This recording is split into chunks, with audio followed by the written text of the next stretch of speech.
Hello and welcome to episode 30 of the Geno52 podcast. I am your host Tom and I am sweating my fucking balls off. And I am joined as always by the Horus Heresy's number one red wine enthusiast, Mr. Stuart Mack. I'm determined to make that fucking stick at one point. No one cares. No one cares.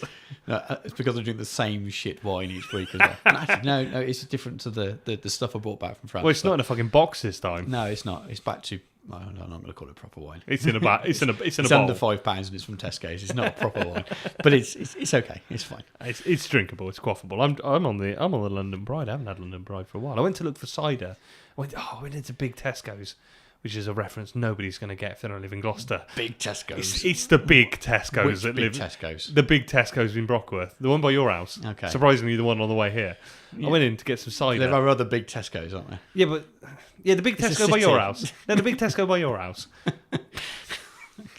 No, I don't see why everybody doesn't understand what I mean by the big Tesco's by your house. Is there people outside of Gloucestershire? Oh, fuck them. I went to look for cider because I've been enjoying cider. But we've got no CO2 in this country at the moment. That's probably got something to do with it. Do you know what? There was no booze in that place. And it is a massive Tesco's. Because there's no CO2. You Yeah. know about that. Yeah, don't yeah, you? there's no CO2. So for people outside the UK, there's like 6 big places in Europe that produce CO2, Yeah.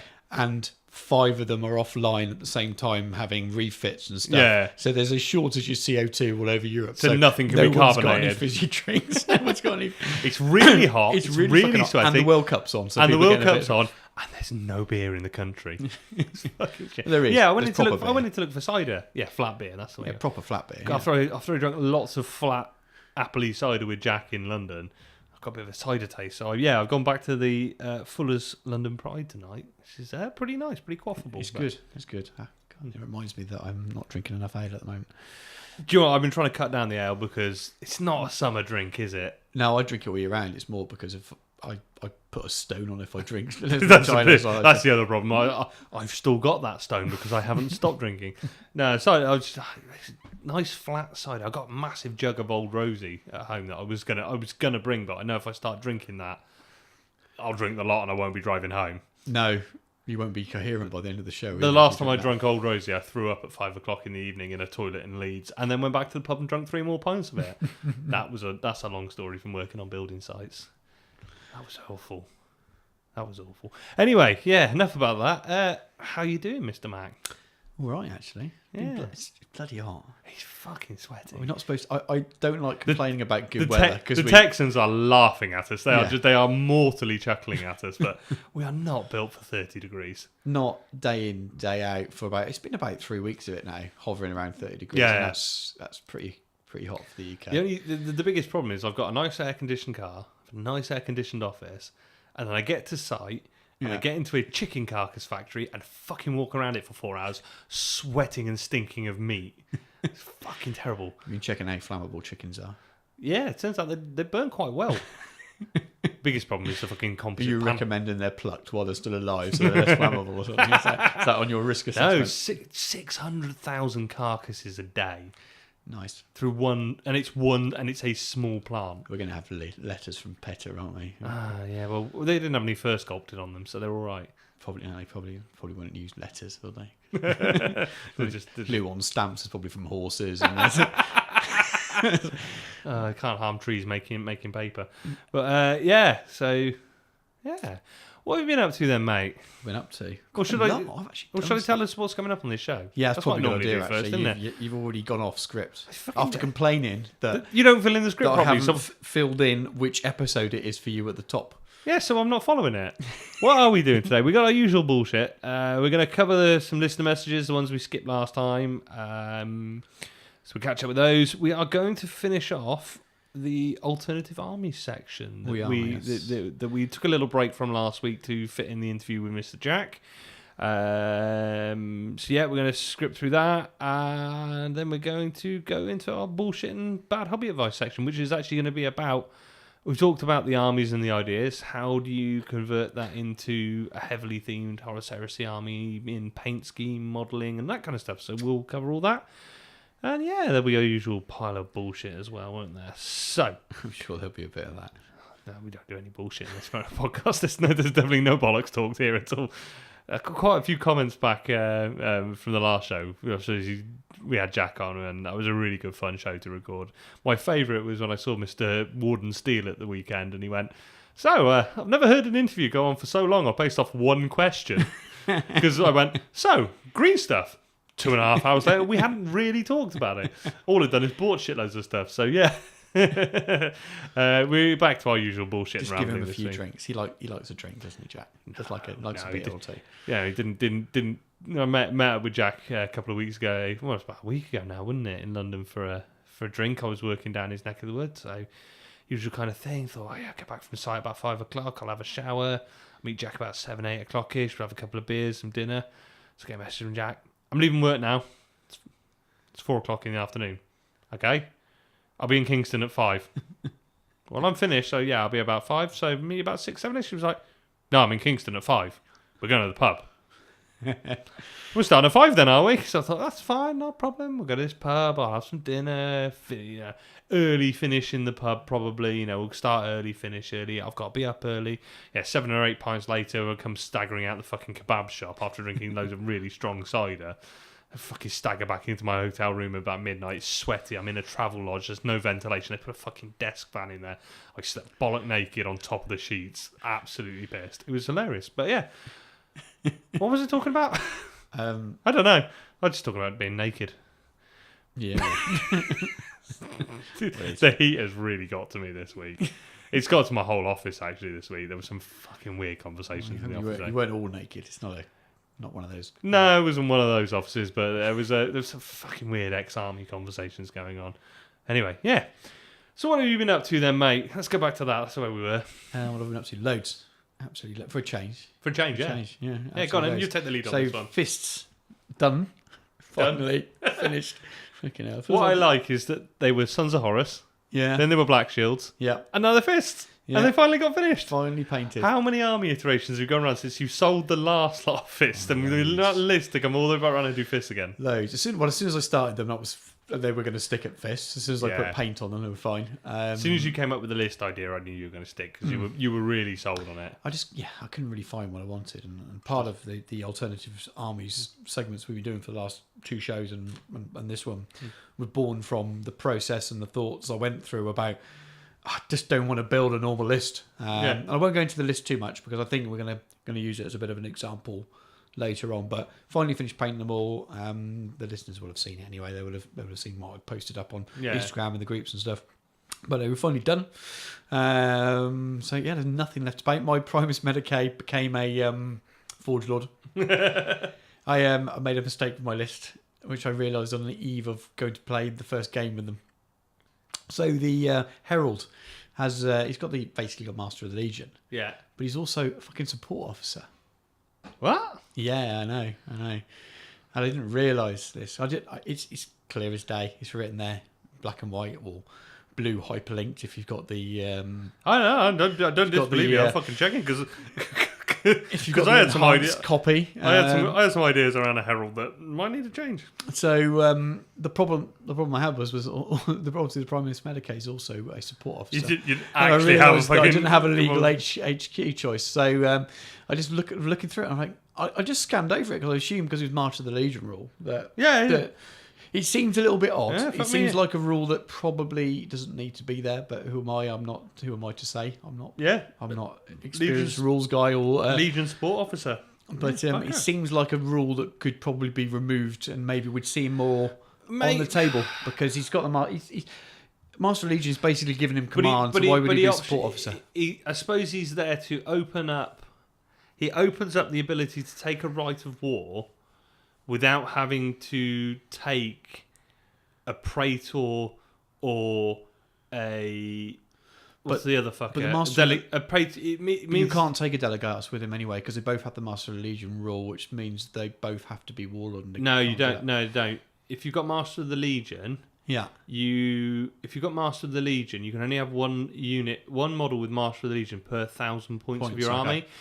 the Delegatus, I think, has a separate rule that says he has to be the warlord. Right, yeah. And he can't be taken if you've got a Praetor or a Primarch, basically. Yeah. You could take a Delegatus and a Herald, from memory. You can take a Delegatus and a Delegatus. Yeah, all he's got is right of command. Yeah, which gives right him of Master command. Gives a Master of the Legion and may take a command squad. He must be the warlord, unless the Primarch is just. You can take a Delegatus and the warlord and a Primarch. 1,000 point. Yeah, the normal 1,000 points. Master of the Legion, retinue, limitations, right of war. Yeah, the only thing you get with him being the warlord and Master of the Legion, you get your 2 dice for your warlord trait. So you could take a Delegatus and a Herald. That would work. Yeah. But yeah, it feels like a rule that if you remove it would open up his use a little bit more without benefit. Yeah, I suppose it opens up the ability to take a chaplain as your compulsory HQ and your herald to get your right of war. Meaning there's a lot of centurions with support officer, and it feels like it wouldn't hurt, especially at a champion level model. It wouldn't really hurt the game to have it. But anyway, it's no major. It's interesting. He's still my warlord. Yeah, but he's not my compulsory HQ. Your forge lord now makes your compulsory HQ, but to be fair, he works better with the kind of with the theme of the army anyway. And we'll cover that later. And he works really, really nicely with Weapon Master vets with when he has rag grenades. I won't admit to the fact that I've checked your fucking list over so many times and I never fucking spied that either. But anyway, it fits better. Just goes to show there's all fucking easy conversion. He was done, ready to go. He'd already kind of got like a little arm over his head and stuff. I took the syringe bit off that sort of servo arm and made it into his servo arm. So I put a sort of pincer on the end of it. So to be fair, the model probably looks better for his new role than it did before. The only thing I need to do is put some kind of cogs on a transfer or something like that. Find a mechanical transfer sheet and put something. Who do you know who might have a mechanical transfer sheet? I think I might. Well, I think I've got some bits left over from even just from 40k. Fuck you! I won't give you any then. Well, if you've got a nice one, but I might have Thousand Suns with Mechanicum symbols on because I can't fucking organise myself. So yeah, that was the only thing I realised was a mistake on the eve of the game. And then the Friday before last, I went up to Warhammer World and hung out with Pete for the day. Up Lander. He didn't let you in his toilets? No, we were. Warhammer World works out about halfway for us. Yeah, it does work out. It's a sort of 3-hour drive either way to Peterborough, and it's an hour and 45-ish for both of us. Yeah, it's not halfway as in you're heading towards each other, but it takes you the same time to get there.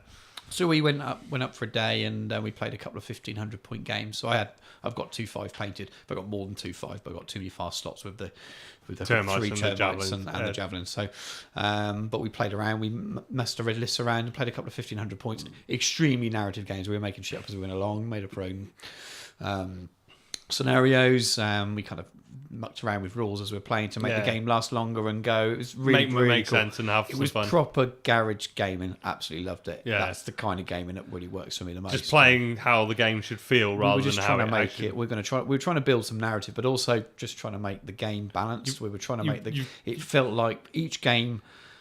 I won the first game, but it was tight, and we set up in the board in the middle, and I was trying to look after a sort of a Mechanicum dignitary, and it was right to the we had stuff coming on each turn, and it was really sort of fun trying to kind of deal with that. And then the second game was more of me trying to assault his position, and I was using my termites coming on, and they were great. They were coming on all over the place. It was great fun, but that was really, really tight as well, to the end. You managed to play 5 or 6 games, 5 or 6 turns and still be involved in the game. Yeah. I mean, my weapon masters with the Forge Lord dealt with a weird when they came up. They charged, got rid of all but one Lernian, and I think it was his warlord. Yeah. Which was a Delegatus. I suppose you're hitting on 3s, aren't you? Yeah. You're going to be wounding on 3s. Yeah. and you're hitting before him with, 4 attacks each on the charge? We hit before him. I was using power axes. I think we'd be... But hitting at the same time. We might have been hitting at the same time. Because they're all power axes. I had rag grenades, so I've lowered his toughness as well. Yeah, so it's not going to... because you're +1 strength, so you're going to be winning him It was volume of dice. Yeah, you're going to be winning him on 3s, he's going to be winning you on 4s. Yeah. No, you're going to be winning him on 2s, and he's going to be winning you on 3s. Yeah. Someone's going to fucking correct me on that. It was volume... But you're rolling... 4 attacks each rather than his 2. Yeah, it's got a 10 and the forge lord. Yeah. He don't think he even got to use his AP2 servo arm because they were all pretty much all gone. But and then there was one guy left, and then the next turn that one guy beat the combat and broke my guys. We ran away, and then they came back and beat him. So there's lots of cool little stories within it like that. In the end, he tabled me in turn 6, but it was really. But in turn 5, I could have still won. Yeah, but so both that's games what were you really, like. really tight. So we won a game each. They were both tight. Loads of fun moments, loads of little stories. Yeah, and we just made stuff up as we went along. Yeah. We were talking about my hate of Artificer armor and how the mechanics work in the game. Where it's not so much it's not Artificer armor. It's tanking on Artificer armor. It's taking 20 shots on one dude. I think there should be a limit of how many shots you can tank because otherwise you're goalkeeping if you can picture that in front of your unit. It's how wounds are allocated from a mass volley of fire. Yeah, I think it's whether these sergeants should have them fluff wise anyway. I don't know. That's quite a lot of ornate armor going around. But we both took them on our sergeants because we were trying to make points for 1,500 armies. But we both kind of had a bit of self control and we weren't tanking. We might do. I'm going to take 3 on him, but we're going to say after that the rest could definitely get through.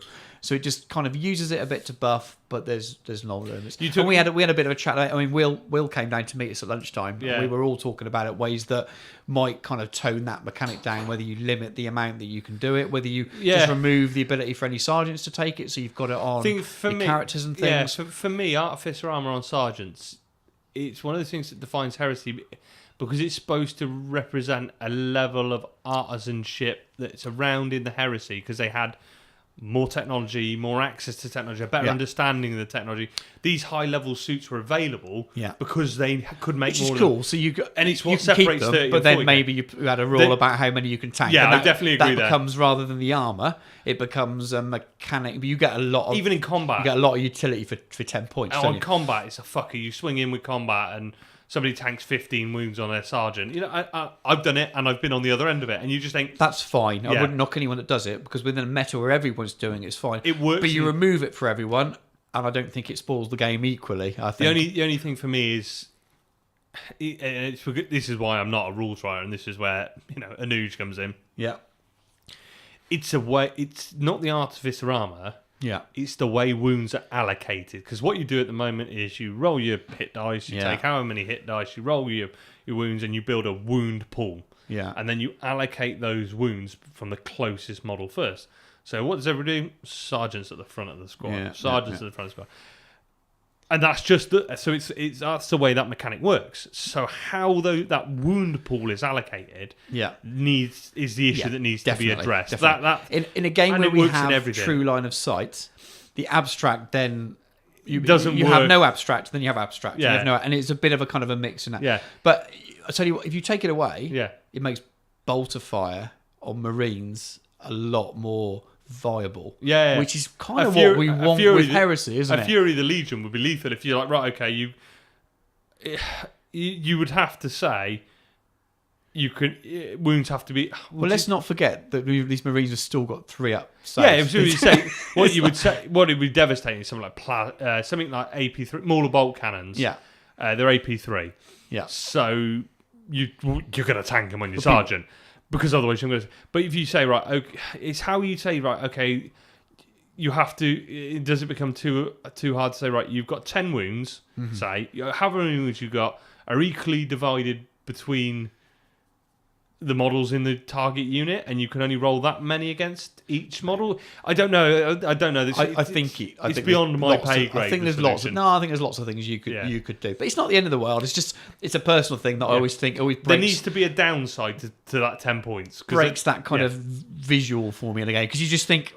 That's weird. I've got a line. There's a line. He's not even standing in front of them. Why would this happen? Maybe in his own Mortalis corridor, if you're charging up a corridor and he is genuinely at the lead and you're only like 2 models abreast coming up there, it does all ping into him. But out in an open battlefield, his Sarge just stood up there going, "Get behind me, boys! Yeah. Get behind me!" It's just all right. diving around I like a fucking- penalty, like he's saving penalties. Yeah. But yeah, anyway, that's a personal niggle. It's an interesting. It's I've got no problem with people doing it. It makes me cringe a little bit when I've done it, and I've seen it on the other side, and it as good as it is in a game when you go, "Oh yeah, I tanked 25 saves on him." I also know how fucking frustrating it is. So we think, "Fuck's sake, I've just volleyed a load of fire into you and done no damage because your one guy at the front's done it." You know. Yeah, it's a bit. I do funny. get that. I don't see it changing, but it's anyway. It's one of those gentlemen's We've both agreement got a things, isn't disliker for Yeah. it, so we kind of in our garage style gaming we kind of Absolutely. and that's about if you're having a non-event game with someone you already know and you're looking for a similar type of game, which is what we were doing, it made sense for us to do that. We had two great games. We had lunch with Will there. We chatted all kinds of stuff. Will and I chatted more about kids and car chairs and all kinds of, and poor Pete just sat there. So sorry, Pete, for the dad talk. Well, he's engaged. He's engaged now. It won't be long. He'll be losing a toilet. I did say to him that now you're getting married, that the conversation moves to, so when are you having kids then? Yeah, because all you got to do is do give my standard response. I've got one. She's 13. Don't need any more. Stops all arguments. Luckily, the wife's on board with that at the moment. She's quite happy with that. We'll see where that goes. Whisper in her ear. Problem is, I've been a dad for 13 years now. I'm fucking done with it. I'm bored of being a dad. I can imagine. I want to do other things. But, I don't know, you might have a little boy that wants to play toy soldiers. No, because if he gets better than me, I won't keep it. I won't be able to control it. Jacob is still fucking Star Wars obsessed. It's I'm amazing. Right, today, this is brilliant. Today, I was trying to get him to tidy up his toys before you came round, before he went for his bath. And I said, Jacob, I came back downstairs and Jacob, you haven't tidied up any of your toys. And he, quote, I was trying to use the Force to do it. You can't argue with that. That's like, cool, fair enough, mate. Cool, I'll do it then. And he, the only thing that would have been better is if he'd come in and he'd gone, Dad, you will tidy up the garden. It's kind of my fault because we were sitting in the garden reading Star Wars stories earlier, and the garage door shut by itself. And he said, "Daddy, what happened?" I said, "I used the Force." So anyway, all's going well all's going well in the geek house. My son's never going to get laid. You're inducting him early. No, he's all right. He's allowed to be a geek for a few years, and you just got to remind him at 18 he needs to go and explore, and then take a couple of years off. Hook one, get him engaged, and then geek comes out again.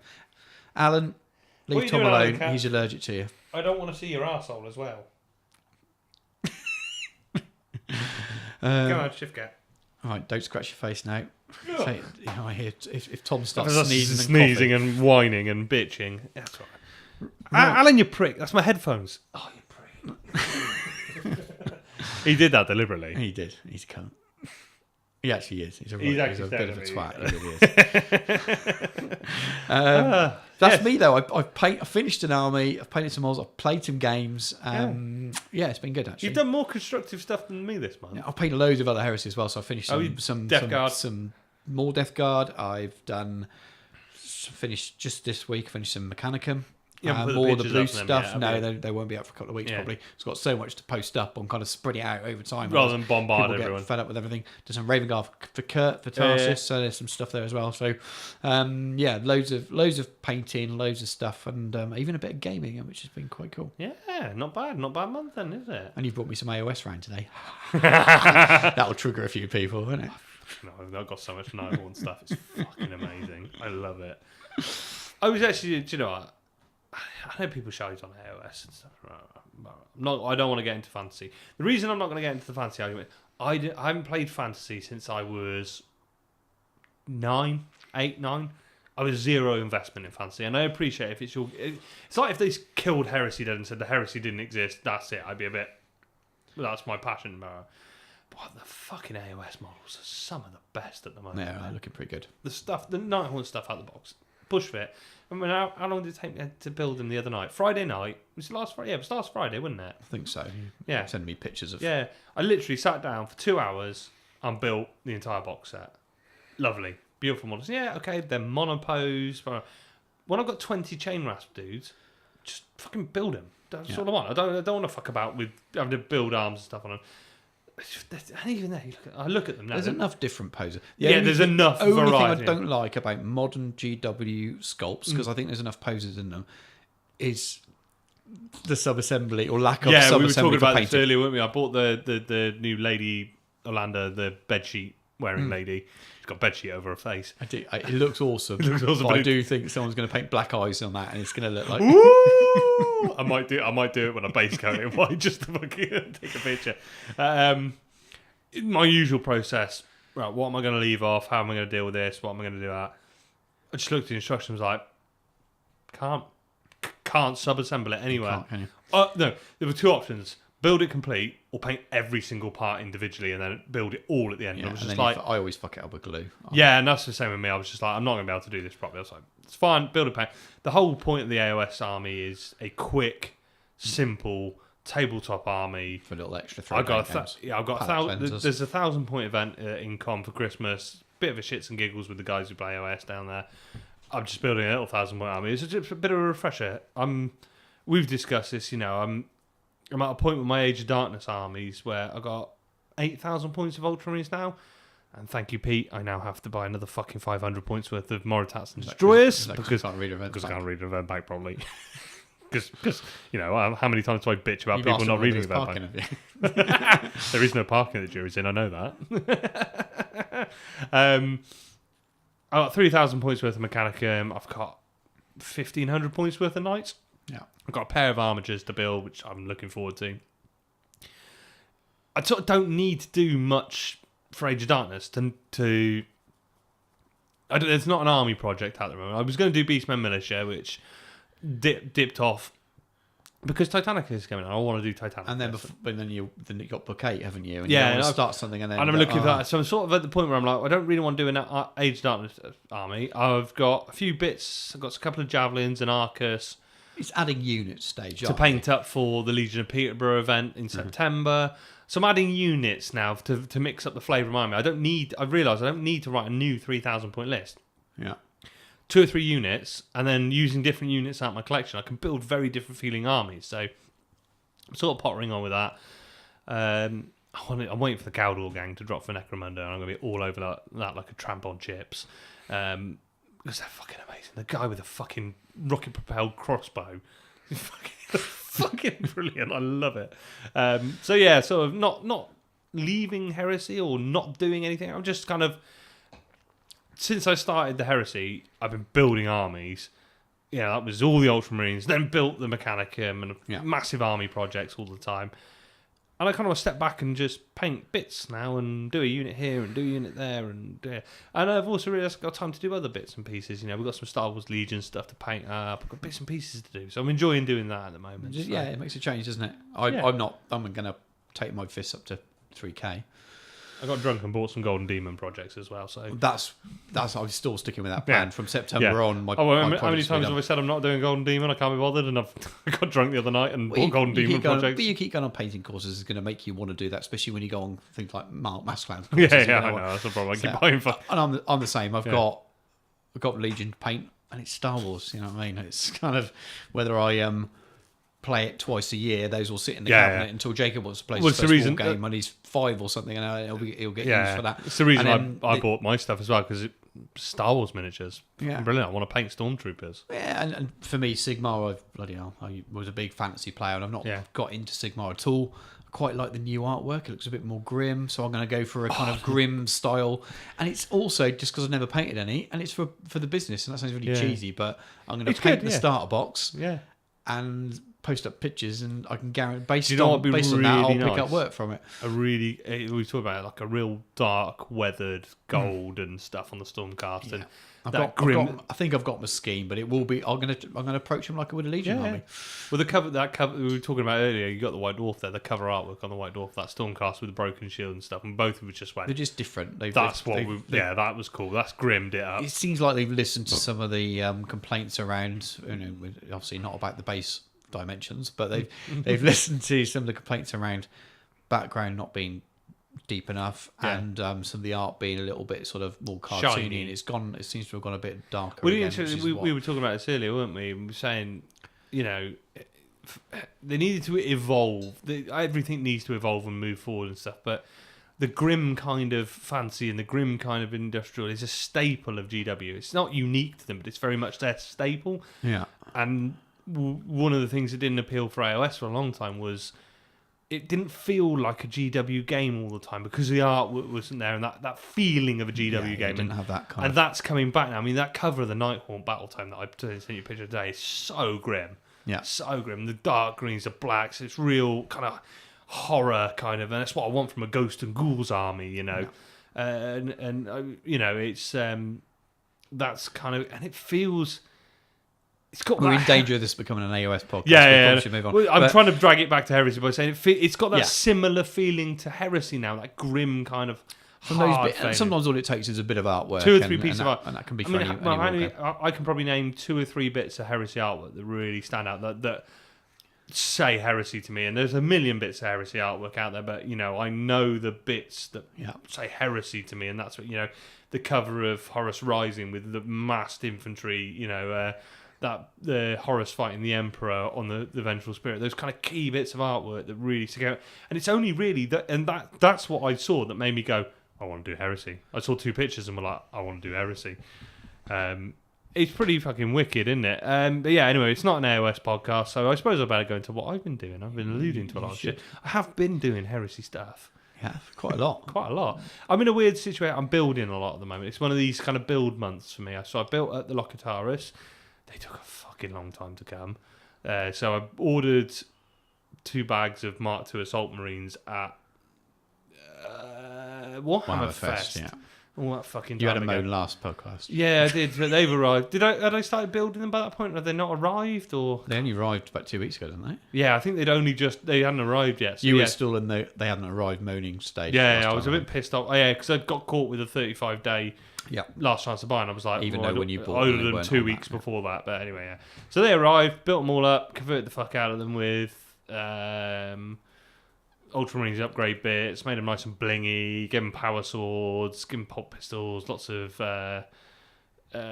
plasma pistols, did all the kind of stuff. And so I've been working on those boys. You need done, aren't they? Haven't you got 5? Just need basing.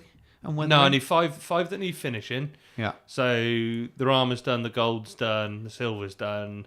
They need the transfers are on, so they need weathering, the head crests, the leathers, the blacks, doing on them, which is an evening's work to do 5 of them.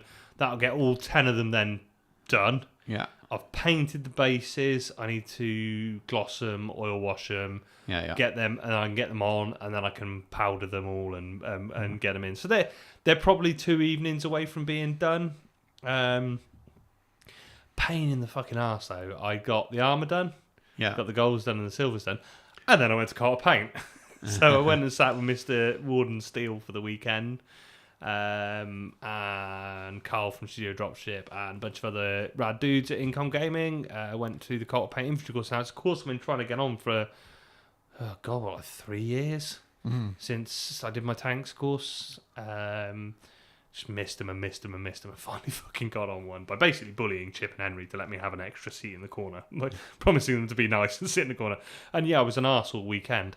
No, it was great fun. Never. It was great fun. I bet you were really quiet, weren't you? As Henry put, he said, we all need different people. He said, we have quiet people, we have loud people, and we have you. No, it was good to see him. So, yeah, I did the infantry course, which I'll be honest, up to this point, I've considered my infantry quite good. I always thought I put out reasonable Marines. They were pretty good. They got better and better, obviously. And I went to the infantry course because I felt like I wanted to round out some technique. My intention was, I'll just take the techniques I've got and learn how to apply them. Yeah, completely fucking wrong with that. So, painting infantry is totally different to painting tanks. So, which I did know, to be fair, but I've been waiting for that course for a long time. So, I also decided that I wasn't going to paint Ultramarines on the course because all I'd want to do is strip all of my Ultramarines and start again. And I also wanted to do a very different scheme. So I knew I wanted to do a metallic. So I wanted to do a metallic pre-shade with Calais because I've done flat schemes. I've got my head around white pre-shade and flat colours. I can do that kind of stuff now. So I was like, I want to do metallics and clears because I've done some on the nights and stuff and been okay with the results. But sort of the Porphyron looks nice. Yeah. I know I could probably have done it better. If I, with a bit like everything, I can paint a tank before I went to the tank course. Yeah, of course. But I can paint a tank better now I've done the tank course. It's a bit different as well. The larger flat areas on it. Yeah. So I decided to do metallic 1,000 Suns, because I had a clear red. So I can do that then. It also gave me the opportunity to do flat shoulder pads as well, which was really good because that gave me an opportunity to mix. Play with textures and varnishes to get a different feel. So the armor is done to a gloss finish, whereas the shoulder pads are done to a completely matte finish to build contrast and stuff. It was really, really good. As always, start with 5 Marines, finish with 2 because you never get 5 done. But it was really, really good. Henry is a brilliant teacher, and the Carl Paint courses. So going and sitting with Andy, I get my mind blown. And just like, this is so high end. And then you sit with Henry and go, okay, I get what you're talking about. And then you look at your model and you think, how the fuck did I do that? Because Henry did, it's like black magic. Henry's just like, do this. Trust me, just do this. Trust me, just do this. But it's not just, here's how to paint to this method. Yeah. It's, do this because it does that. Yeah. And I now understand much more what I'm doing, in terms of, I want to get to this result, so I know what I've got to do. So we talked last time about getting different finishes on textures and stuff. So, my usual method is paint it all, gloss it, transfers, gloss it, weathering, gloss it, probably matte it then at the end when everything's done. So everything on that model is a uniform finish. Yeah. Fine, great, I like that. But what we did with Henry is paint all the armour, put the varnish on the armour that you want. So I asked you about last show, wasn't it? Yeah. We had because it was funny because Henry messaged me the day after the show came out and went, "You're going to love this course." I said, "Well, I always enjoy coming to sit with you, but what am I going to enjoy?" He was like, "We're going to go through different finishes and stuff." So I kept the shoulder pads off, painted the shoulder pads then, and he was like, "We could put them," and then I matted them individually. So then, interestingly, obviously, we then did all the leathers and the eye lenses and the metals then and stuff. And using different paints and to get different finishes and stuff. You've done it after you've done all of your armour. Now, for me, it was a bit odd because obviously a lot of that stuff is not protected now. But he's like, it's an infantry model. You pick it up by the base. Yeah. He said, to be honest, it's a plastic model. It's not going to rub off. It's you will need to be careful with it, but it's not. It's not going to rub off. How many powders I put on my bases. I think my bases get loads of nice feedback. Oh no, I always work on the bases powders. Loads on there and stuff. But there's sections of the model, like the metals and stuff, that aren't varnished. Yeah. So I only varnish where I have to protect it to do another coat. I don't varnish to protect plastic models from play because it always affects the colour. I only do it where I have to because of a following process, like a transfer or an oil wash or something. Sorry, let me try to. So it's like with the armour. I fully glossed the armour and the pads to put transfers on and do pin washes and stuff. Yeah. And then applied another varnish over the top, which was I think I did something like 10 to 1 gloss to matte. So you got to loads give it of a high on shine already. armour. Yeah, so that's protected. And then I've matted the pads totally to problem line. But so it's only details that aren't protected. So again, the armour is what you see on a Marine. Yeah. That's protected. That ain't going to chip. Yeah, so you don't need to go and add another layer to protect the chipping you put on, or this little mark here or there. So it was that was a big change because obviously when you do a tank, you do matte it all down. But then I was talking to Henry about he said like with his metals on his Storm Blade, his Golden Demon winner. Yeah, he was like, I matted it all down afterwards. Yeah, but then I went back in and I re-glossed by brush and a little bit of airbrushing the metals to get the shine back on those. Sense. Creating different textures. So it was really good. I mean, I actually managed to paint proper eye lenses. I didn't think I'd fucking do that. I put a post up, and if you're on our Facebook, you say if you get a chance to get on a Carl Paint course, just go and do it. I mean, they're quite good. They think they're developing now definitely into 2 tracks. Mm-hmm. And I know Henry was talking about putting a sort of. They don't want to be in this position where they say you have to do this course before you do that, but they're trying to build a suggested route, and they're definitely formulating down 2 paths, which is definitely you can see from the tutors. You've got the display painting, bus painting path, which will be brush skills, NMM, flesh, introduction to bus painting, that kind of those courses, if that's what you want to do. If you want to army paint, you'd be looking at probably tanks, infantry, and brush skills. Yeah. So that all kind of combine. So brush skills almost finishes off those 3, but starts you for the next bit. Yeah, so you, tanks and infantry, you can do those, and then your brush skills at the end, and that'll just refine what you've learned, and it'll improve your army. From paint. what I can see from their from the courses they run, it seems to be the perfect. And then brush skills. You want to do brush skills before you do NMM. Andy did a great job on NMM teaching us brush skills as well. Yeah, but I know if I'd had the brush skills before I'd done that course, I could have concentrated more on the NMM techniques. I'd had more practice of that, whereas I was still learning to glaze and blend and stuff at that point. So, some people will stop at tanks and infantry. Some people will finish at brush skills because they'll use that to do their prey tours. They do. We use a heresy example. And that's other what people they want to will be their beginning. Because they don't want to play heresy, and they're doing all kinds of Well, the other good thing is, like Henry was saying, the course kit list goes on. You don't have to do fucking heresy to go on a course. No, of course you don't. He's desperate for people to paint Stormcast. Yeah. Do you know what? A couple of people were painting Primaris on the course. Like Carl was that next to me painting Primaris. I was so jealous. Yeah. They are beautiful models. Job of it as well. From a painter's point of view, there's such nice shapes, there's such nice differences in textures. I forget the chapter. Paul who was sat opposite me, if you've seen the post, he did the black Reavers with the Imperial Fisher. That's what I told you to paint, wasn't it? But you were talking about what models. The only thing that put me off of Reavers was, this is a conversation, buying 10. Yeah. I've got no use for them afterwards. He painted these black Reavers with Imperial Fish yellow shoulder pads. They were fucking beautiful. Carl's Death Company Primaris now. As he said, fuck the fluff. I want to do Death Company Primaris. They were beautiful. They little really nice. Black highlighting with it and done so simply and stuff as well. Awesome. So it was a really, really good weekend. As always, good to hang out with Henry and go for beers and dinner and talk a lot of shit. And well, I say talk a lot of shit. I talked a lot of shit, but it was good fun. It was absolutely so. I've done that. The rest of my time's been prepping for this Tarsus bloody event. It's all the kind of the background work's been last month. So we built the XLC table last month. Yeah. So this month it's been making sure the printing's organised, making sure the trophies are organised, making sure the tables are there, making sure the plan's in place. It's different to previous events because we're not rushing to get tables done. No, but so I'm putting a lot of background work in. Dealing with people, life changes. We've had more drops than we ever have, but it's been some real people have had. People have had some. We've lost 9 from this event. I've replaced 4, 5, 5, I think. 6, 7. Yeah, we've got 2 spaces. I've replaced 7. Yeah.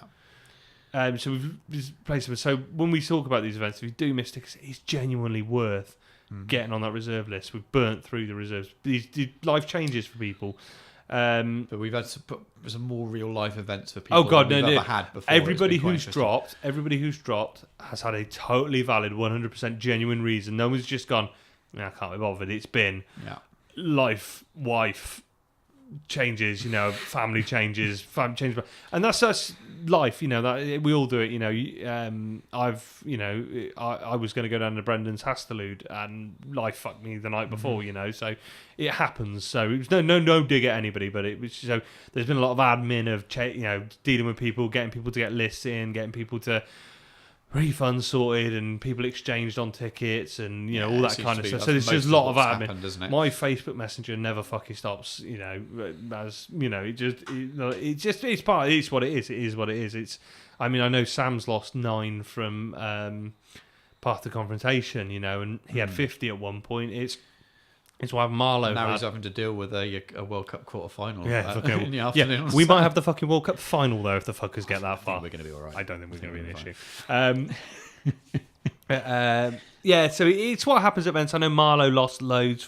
Every time I go up and see Marlowe, he's had a chunk. He loses a chunk and stuff. But it's what happens with events, you know. So honestly, people, when we say, you know, if you want to come, get on the list, you know, if it might, you might only get a shout a week before, and if you say, no, I can't manage, which is totally fine. But you will get.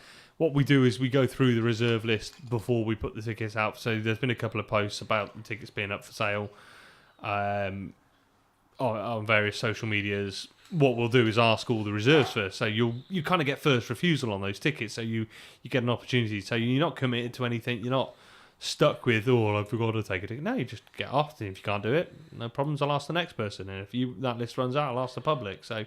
yeah, we're still going ahead. I mean, to be fair, we're still going ahead with 38 players, which is still pretty fucking good. Yeah, as it stands, there's a week to go. Yeah, we could actually lose more or gain more. We don't know yet. Yeah, there's still tickets. If somebody turns around if somebody's messaging me on a Friday and says I want to come, cool, great. You get an army, get yourself down there, get playing. You know, that's cool. It's not a problem. So yeah, it's all good. So I've been busy doing that. Lots of admin. All the trophies have arrived. I've got the printing, the lanyards. Do you know the big job that's left to do? Go on. Sit there and peel all the fucking backing off all the templates. I thought you were going to enlist the women in your household to do that. You've got your kid tomorrow. I'm running out of brownie points. Money. I might have to bribe. How much do you have to pay a 13-year-old per hour? A lot more than you used to. A lot more than when I was 13. Failing that, Tom will have to do it on Friday when we sit at the pigs. That's a good idea. That's a good idea. But yeah, it'll get sorted. It's all good. Yeah, so all good. Busy. Lots of building, lots of planning, lots of painting. Not so much painting for this month. No events this month in terms of games. Actually, I played a few games at club. Work is. I said I picked up a new job a couple of months ago, and I'm not getting as much time down the club as I used to. I'm still getting games in and stuff as well. I'm playing a bit more, but it's all good. You're not getting your whole Friday down there. Yeah, I did get down there today. I did fuck off from work at 3 o'clock today, but I did spend 11 and a half hours looking at chickens the other day, so I don't let me fucking rest. Whoop, that one's gone. Yeah, they're definitely flammable. 11 and a half hours setting fire to dead chickens. Now Peter's going to get on to me. Yeah, so what else did we want to talk about this month then? Golden Demon at Forge World Open Day. Yeah, I've added that in there because we've talked about this a lot in previous shows, and it seemed remiss to not talk about it now. It looks like they've made a change. So the Golden Demon season, I think, ended with the AOS one that's just that's finished. usually the end. Yeah. And there's Golden Demon at Forge World Open Day, which is obviously TARS this weekend as well. Have you seen also that Slayer Swords will not be at all Golden Demons, which is I think is a very welcome change. Yeah, the Slayer Sword should represent. I almost am in favour of Slayer Sword only being at Classic. Yeah, I totally am. I think most of the that should be the pinnacle. I think most of the painters seem to agree with it as well. I'm not seeing anyone say. I know certainly people who want to paint to that level will say we can do one. You could do one Slayer Sword model a year, maybe even 2 years. I want to know that the Slayer Sword is there and it will represent a year or two's work to get to that level. But it makes sense. There's more demons now, so they were concerned about it diluting the prestige of the Slayer Sword by offering them. So it makes total sense. But the main thing from a heresy point of view, we've been bagging on, especially me bagging on for ages about why the hell was at Forge World Open Day. Was there a Forge World painting? And not a Forge World Demon, but no demon. But demon was only at Fest with a limited number of tickets that people could get to, and maybe painters that only bought tickets because they wanted to enter it, but maybe weren't as interested in the heresy seminar, which would have stopped heresy fans. Problem is, you've got to get your money where your mouth is down and get something painted for it. Well, for as long as you don't bloody put Tarsus at the same week as for next year, otherwise it would have been at this. No, if they don't schedule their Forge World Open Day at the same time, but I put Tarsus out publicly before they did. Well, we won't be having a Tarsus in July next year anyway, will we? Depends. Depends on the week. Problem for not the problem. The reason we have I won't be there.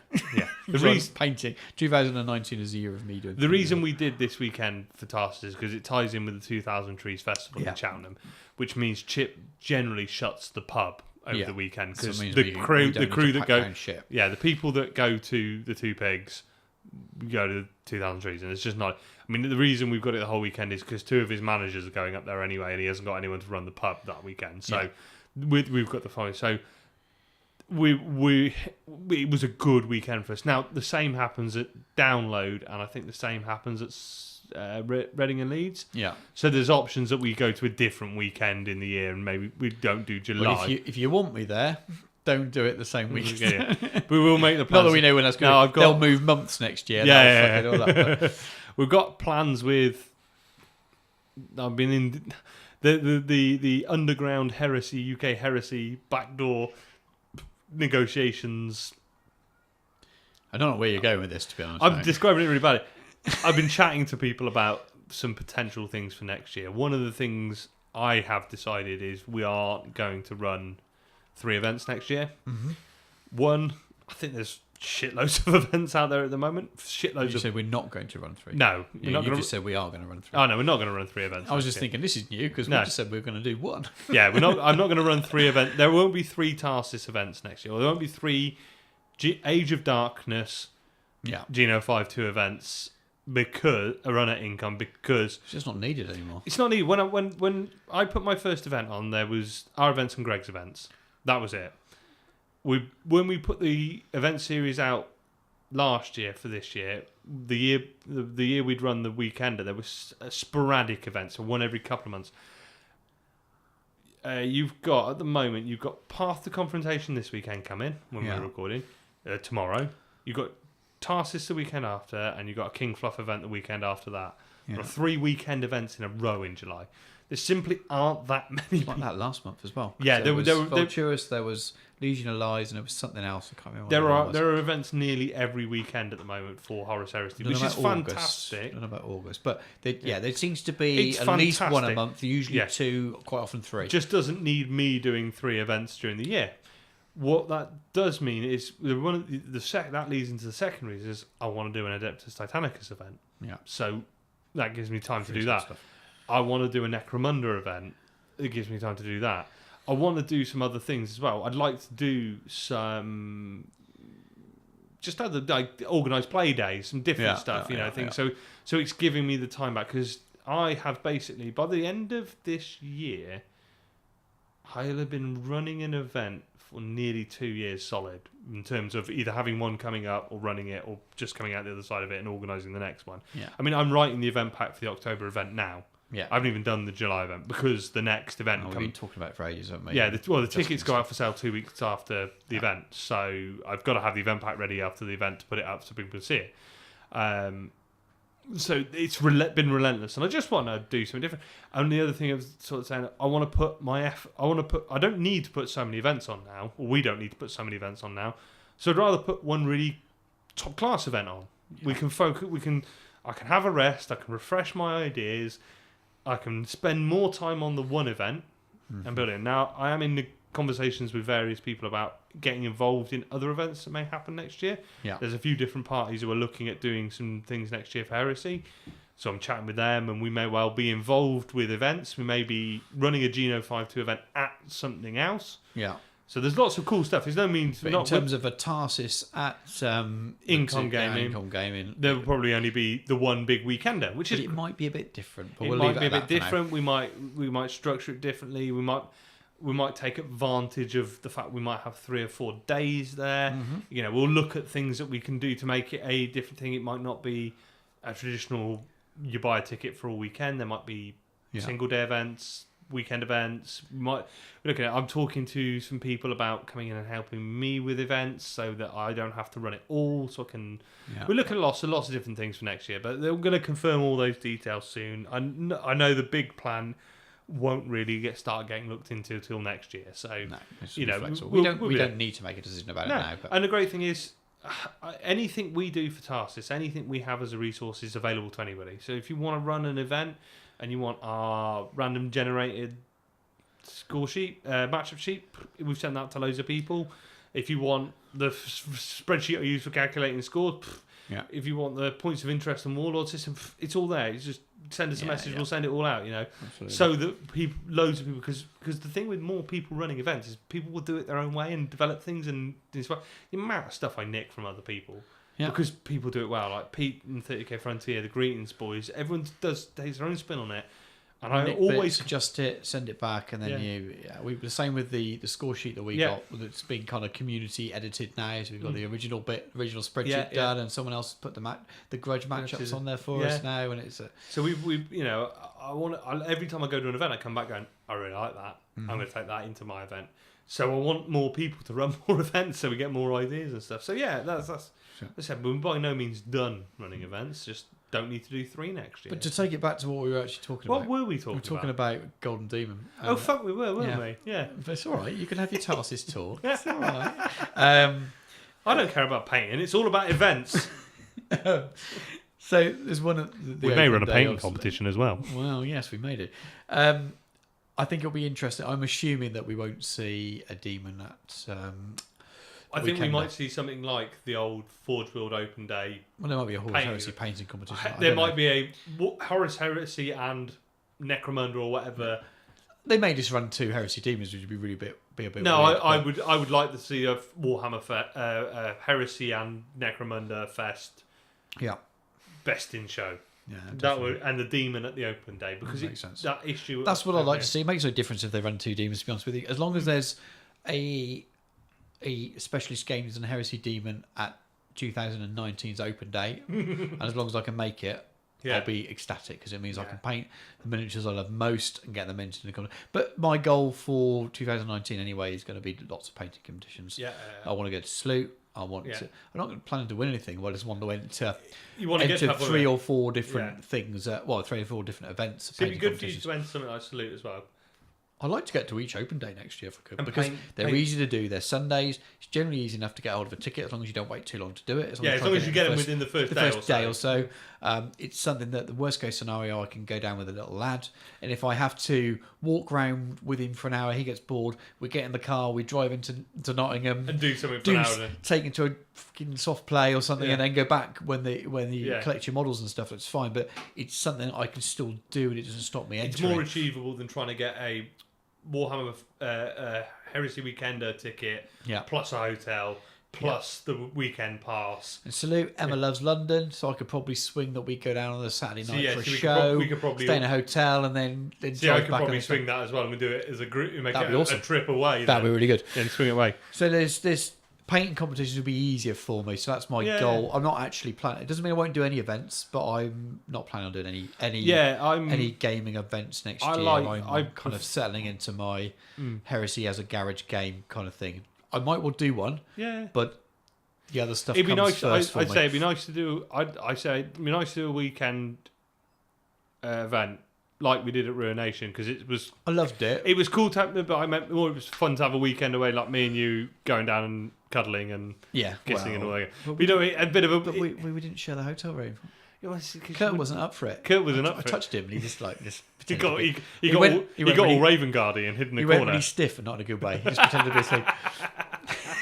But I should say more of a case of, we don't often get a lot of opportunities to go for a weekend and a beer and in a total relaxed way, with no. I'm not writing it off. I'm just not, because I'm not going into it, but I've missed out on 2 events this year. I've had such a bad luck for wanting to go away and do events.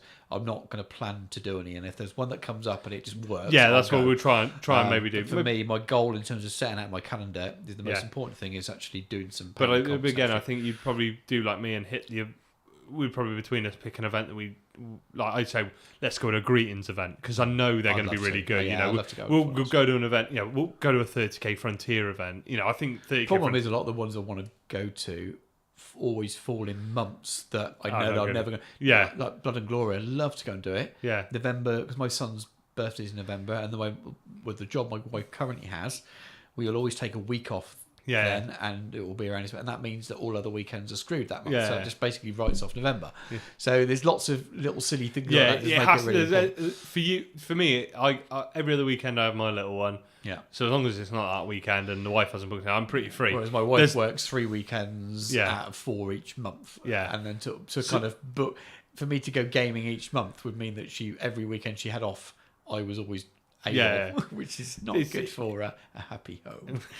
So as I said, for me, only 1 or 2 things need to line up. For you, a lot more things have to line up. But I mean, I've got a buzz for painting again after coat of paint and stuff. And I got brush skills in October. That was my big target this year, was to hit painting events, and I've done NMM, Mark Mascalans, infantry, and brush skills. So I've done 4 painting courses this year. I'm keep hassling Andy to do the bust flesh course, because I want that. If I can do bust flesh, I'll feel like I've rounded my skills. I'm not saying I'm great at all these things, but I've rounded my skills and into every. I've had experience of everything. I'd probably go back and do NMM again if I can. Yeah. The courses that Henry's talking about for next year, there'll be a lot more courses. So for me, again, next year will probably be a case of picking the events I want to go to. I love the Greetings events. I love the 30k Frontier events. I will try and do Blood and Glory. It's not looking like it's going to work out this year. I will pick the events. Maybe I'd love to do Durham again. I love Durham, so I'd be looking at those events. I'm not saying I won't go to them. I want to do one of Callum's events next time one of those comes up. Especially after I owe him one after not Yeah, last so we're trying to pick up. I'm being a bit more selective. I won't do as many painting courses next year. I'll be more selective. I know there's a couple of masters. You've done a lot of them, yeah. So there'll be recurring things. But I want to do NMM. I'd like to do NMM again. Now I've got better brush skills. I want to do flesh. I know there's a couple of master classes, but I want to pick up a Soper class. I want to do a Dave Soper class up at Element. I'd like to pick up a Richard Gray course as well. So I'm targeting courses. It's painting now with specific painters rather than I've the army paint course. I'm talking to Henry and tank. I might go back and do tanks again if it's a free weekend and stuff, because he's developed. If they keep running at Incom, it's quite easy. It's really hard for me not to go. But he's also developed the tanks course a lot in the 2 or 3 years since I've done it. So I'd like to go back and refresh what I've done. I'd like to go and do maybe a black scheme or a white scheme to round out those. Because I've done primary colours, I've done metallics, so I'd like to round out with a black or a white. So there's a few things, but. Yeah, the plans for next year. We're only fucking halfway through this year.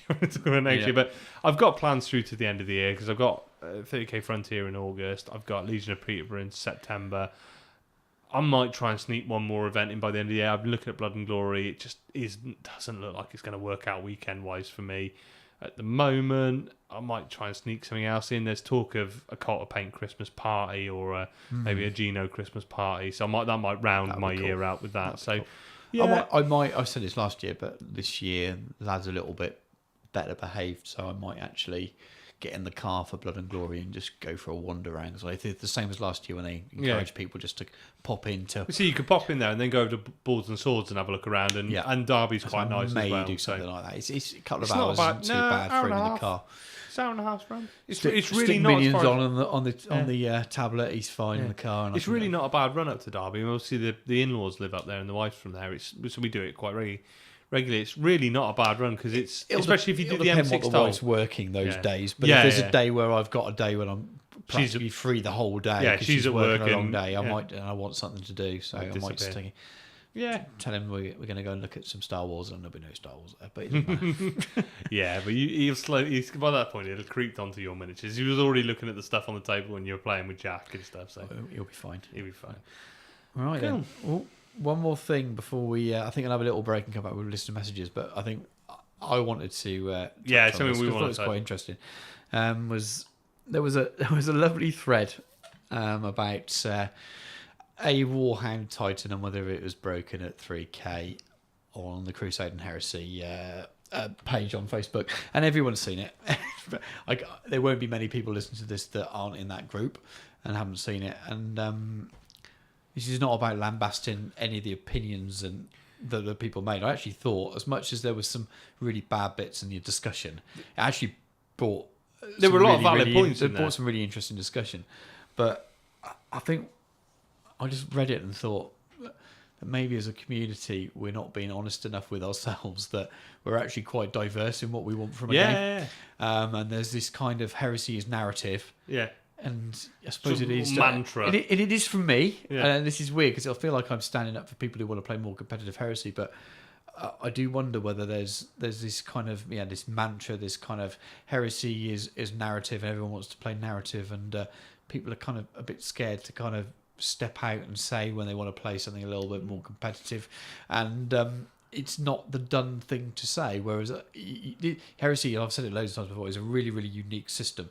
Every other system has a competitive scene. Yeah. And I'm not suggesting that Heresy should be played competitively, but No, I think it's a terrible game to play competitively. Yeah, it's not. But if there are people who would rather play it in that way, maybe there deserves to be a little bit more of an outlet for them, and definitely less shame if they want to play it that way. It's really awkward. But I just read the comments and just thought there's people here with so many different agendas. Yeah. But they're all trying to be brought under the banner of narrative garage gaming, which Heresy isn't garage gaming, to be honest, unless you play at home with your mates.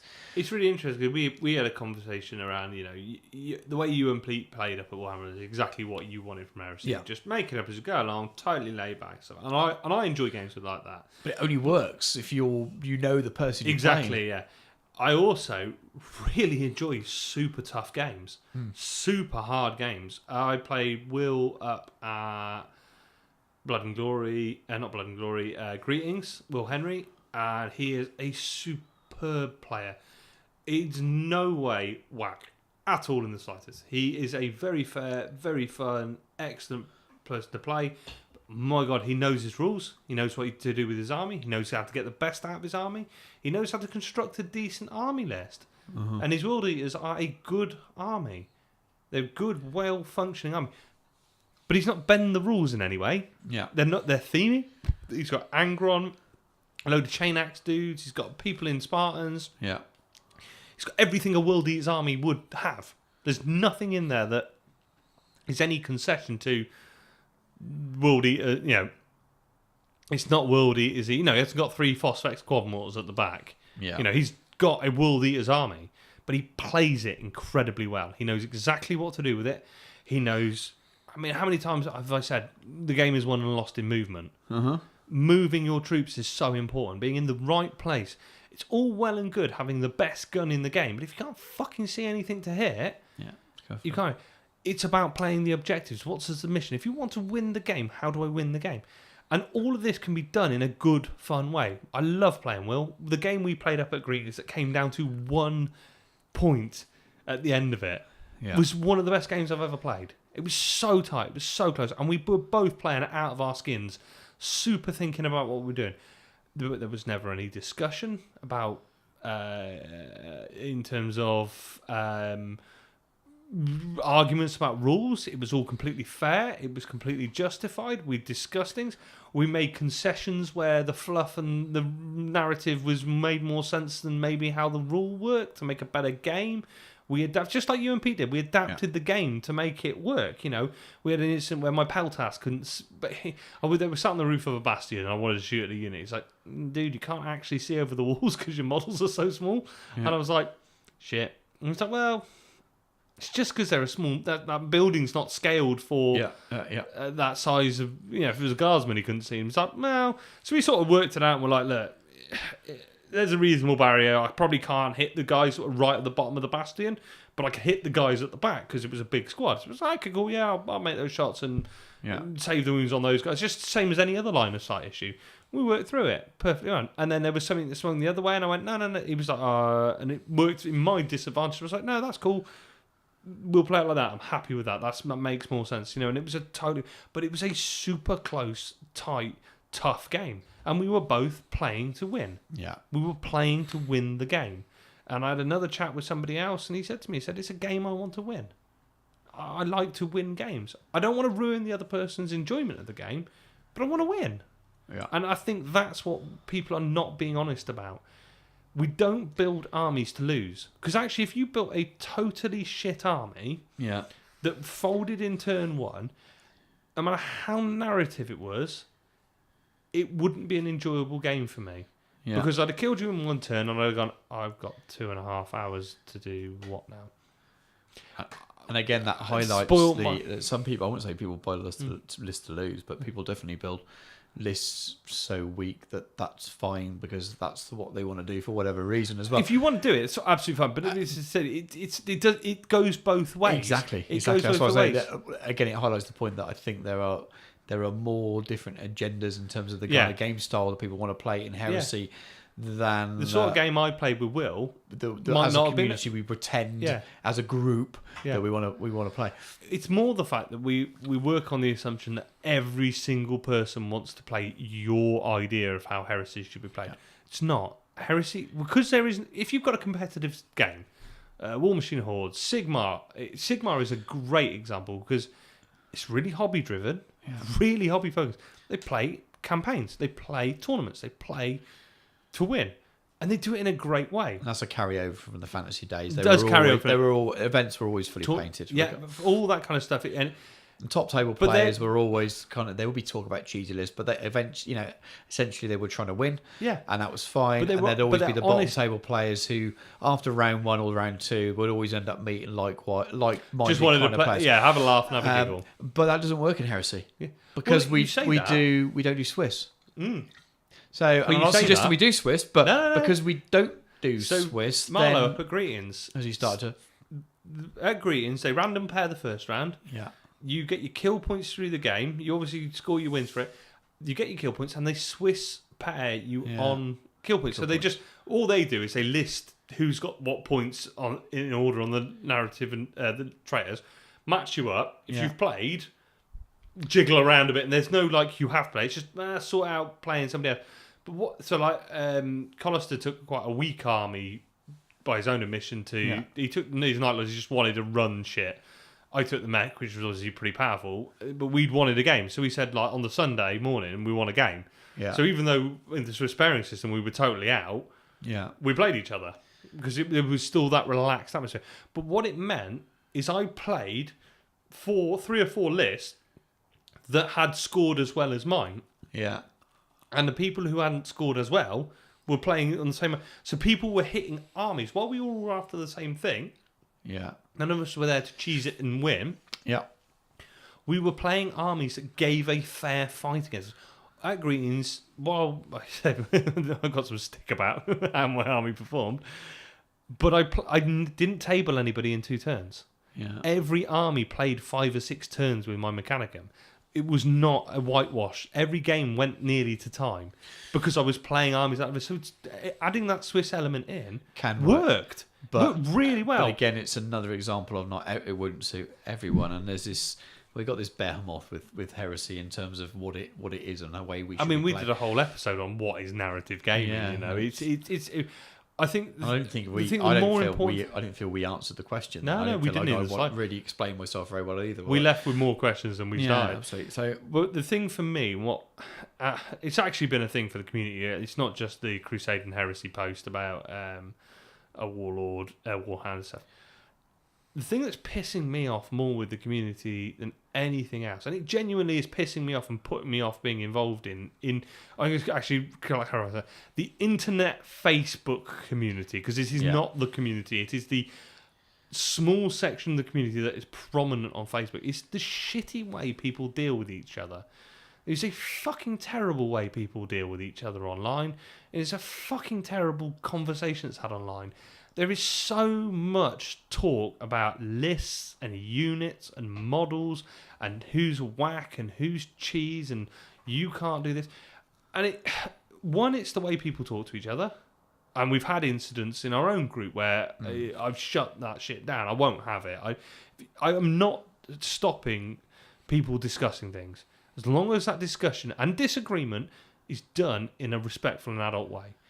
I would not speak I would not speak to somebody on the internet in a way I wouldn't speak to them face to face, and that is always that's the way I've been raised. You don't speak to anybody and you're prepared to speak to them face to face. Now, right, if you're from your early days, your mum said, "When you speak to people on the internet, which hasn't been invented yet." But if you speak to somebody like a cunt in real life, fine, whatever. That's your personality type. But I'm just fucking sick of it because this hobby is brilliant. I love the models, I love the books, I love the game, I love the painting, I love the community that I've met. I've met so many people. I've not met any turds out there. Everybody I've met in person has been brilliant. I've run events we've had hundreds of people come to our events now. I've had brilliant time. But every time I go online, I see something and go, I mean, there was the bloody recast in the 30k White Scars group the other day. Yeah. That's splintered the community, that group, and into another separate group, which is totally fine because there were difference of opinions, and it was a good discussion. But I was scrolling through, and nobody got shitty with anybody, and it was a good open discussion about recast and people's opinions on it. But I just thought, oh, that's going to be a fucking fun post in a little bit. And it actually was. It didn't go badly. They did discuss it right. And there was staffers talking with people about... Yeah, and Forgeable staff were interacting on that conversation. And it was really good. I just thought, oh, here we go again. And I don't want to think about that when I go on the internet. Every week there seems like there's another topic. There's a little drama. And I just... biggest problem for me is Heresy is a small community. It is a small community. I don't care what you say. Compared to other communities, it's a small community. It's a niche of a niche war game. If you look from the outside, so me and you, I'm just trying to not talk about Sigmar podcast, but we've been looking on the outside of Sigmar. We've been looking at Legion. I sort of tiddle on the edge of the X-Wing community. I play a little bit of that. I'm on the fringes of the Necromunda community as well. And looking into those communities, they all seem very positive and good. They have discussions and they have disagreements and they discuss things, and there are issues within those games, and there probably are knobheads within that community as well. But from the outside looking in, it looks quite a reasonable community. Heresy at the moment, from that Facebook community, looks like a whirling shitstorm of neckbeards and trolls screaming at each other. Yeah. It looks horrible from the outside at the moment. And a comment was made, and I can't remember who it was made, but somebody, I don't want to name, I think it was somebody's, Ben Curry said something to somebody, and don't quote me on that, but because it's more about what was said. Yeah. We kick off about Heresy dying all the time. Now, this is somebody who was outside of the community, who does not play Heresy, who is not involved in the community, and he said, oh, yeah, it is dying, isn't it? All I see on the internet is it's dying, and the community seems to be ripping itself apart, and there's no positivity coming out of Heresy. There's no good vibe coming out of Heresy. So people outside of Heresy do think, yeah, it is dying. That's why these stupid articles get written, and this is why these stupid opinions exist, because actually the face we show the world is a community that's screeching and screaming, because while Facebook's not the be-all and end-all, for a lot of people, it's their interaction. So, as you sort of alluded to earlier, it's these people who don't have clubs, who don't get to events, who don't get out to GW events, who maybe get 1-2 games in a year and aren't connected to the community that well. Their interaction might only be 1 or 2 Facebook groups that they're in, because they're only in maybe the Facebook group for their Legion and maybe a big group like Eye of Horus or Crusader Heresy. So what they see of the community is not always the most positive. Whereas I think when you're in the community and you go to events and you get to, like we're very heavily invested in it, that's only a tiny majority of what actually goes on in the hobby. That those posts are a tiny minority, a minuscule portion of it. But you've got to remember that might only be the only thing people are seeing that, and they might be thinking, "Oh, I really like Heresy. I love the books. I'd like to get some models. They're quite expensive. Oh, the community looks a bit fucking fractious. Maybe I'll play something else." Yeah. It may only be my opinion, and I'm definitely on my soapbox here. It feels different. I'm hoping it's just me, but it does feel different. It does feel like a couple of years ago that it was an incredibly positive community, very friendly, and it was the absolute opposite than and all of the bad examples you may have heard from the other boards and groups and things over the years. But are we drifting into an era where we're doing a very good minuscule impression of Portent and Warseer? Yeah. Maybe. And generally, I'm not trying to tar the entire community with it. It is a fraction, and it's not even the same people. It's sometimes the old. It just feels as soon as there's a negative, everyone loves it. It's like a gossip. It's like gossip, isn't it? Yeah. It boils into something far more than it should be. So that while there were some interesting discussions in that thread, it became the news of the week, and we're covering it. We're making it worse. I suppose. Everywhere I popped up on the internet, there were comments made about a Warhound for like 3 days, and it was just like, fuck's sake, There seems to be a lot more memorable conversations around negative, and then if it wasn't that Warhound conversation, there were people quoting Sky Shield landing pad, and that takes you back to the Adepticon negativity. And what is your if you said Adepticon 2018? What's everyone's overriding Sky Shield landing pad? Sky Shield landing pad. Rather than if you actually go and listen to all the guys who are out there, who were having a fucking JP who was drunk for a weekend. Yeah. The Sons of Heresy guys who had a great time, the IHRS boys who went out there and met everybody. Actually, 99.9% of Adepticon weekend sounded like I was sat there listening to podcasts going, I'm going to sell my house. I want to go. And I'm gutted I missed it. You know, it sounded like the best weekend ever. But like you said, what's the thing people remember? One thing from it, Sky Shield landing pad. Now it's become a joke and it's become a bit of a laugh in the community, but it does seem like 2018 is the year. And again, it's like we talked about before, it's probably down to no Book 8 been around now, so there doesn't seem to be anything new rules wise to get into. So we kind of, this community seems to be I don't know, bored almost and stuck on. Something comes up and it's like, well, we can talk about this. But it's almost like at school when you my daughter's at this point now where like they've kind of done their exams and there's not really anything to do and they're sort of bumbling around for a couple of weeks and there's nothing much to do. So as soon as something happens, everybody jumps on it because it's the only news we've got, you know. And I'd love Forge World to drop a couple of models, get the fucking rules out for armigers. Do some stuff, you know. Even Hanuj, get the fucking FAQ out. You know, I know they're busy, and I'm not. It would just give us something, and it would give the community something to talk about and do. At the moment, we're rolling round in circles, and I'm probably pissed a few people off with that. This is my opinion. I'd love to hear your comeback. You know, come back at us and email in the groups and talk to us, but. I'm by no means put off by the community. I'm no means looking to get out of the community. I love Heresy. It's my favourite thing. I'm just at the moment thinking, fucking hell, we could do this better. And I know we can do it better because what drew me to Heresy was how positive the community was and how encouraging it was and how much people passionate and cared for it. And even then, back when I got back in at the point of quad mortar spam, and there was... Well, fucking hell, you know, somebody took 12 quad mortars and fuck me, you know, what a wanker. There was still that stuff, but it didn't feel as aggressive or negative or malicious or persistent, I think is the word I'm looking for. Yeah. It seems to be persistently negative, and we could do with... The community could do with moving on. You know, we don't want the 40k AOS weekly releases and that kind of relentless... I was trying to think about this the other day, and since Book 7 dropped in February last year, so over 18 months ago, there's been nothing to move the quote-unquote meta on. Yeah. Nothing that has changed how Termites.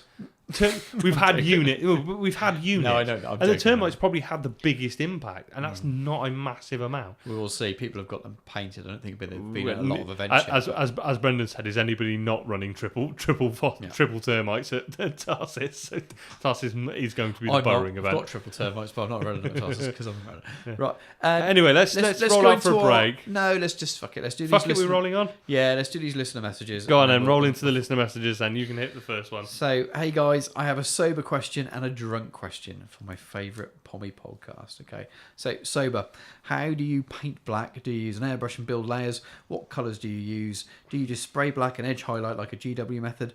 Once I was told that black is never black and you should use a super dark blue or whatever, but I'm not sure what that means. It would be great if you could do a bullshit and bad hobby advice section on black. We're not going to do that. Paint it black. Yeah. Black. We're not going to do that right now just because we've got so much planned in. But I think we'll have a good chat. So we'll have a quick chat because I don't think you need to go. How do you tackle black then? So let's answer these questions one by one. So, do you use an airbrush to build layers? I do. I tend to work. You can do it two ways. I find it works equally well for me. I can work from a black base coat really well. You can work from an extremely dark grey and then shade a little bit, but it makes very, very little difference. I then generally use a grey with a bluish tint, but very, very slight shade above the back, and I'll hit that with the airbrush. So there's very, very subtle highlights with the airbrush, and then now I'll go in and edge highlight with the standard thing to do now is list GW greys, but I don't use them very much.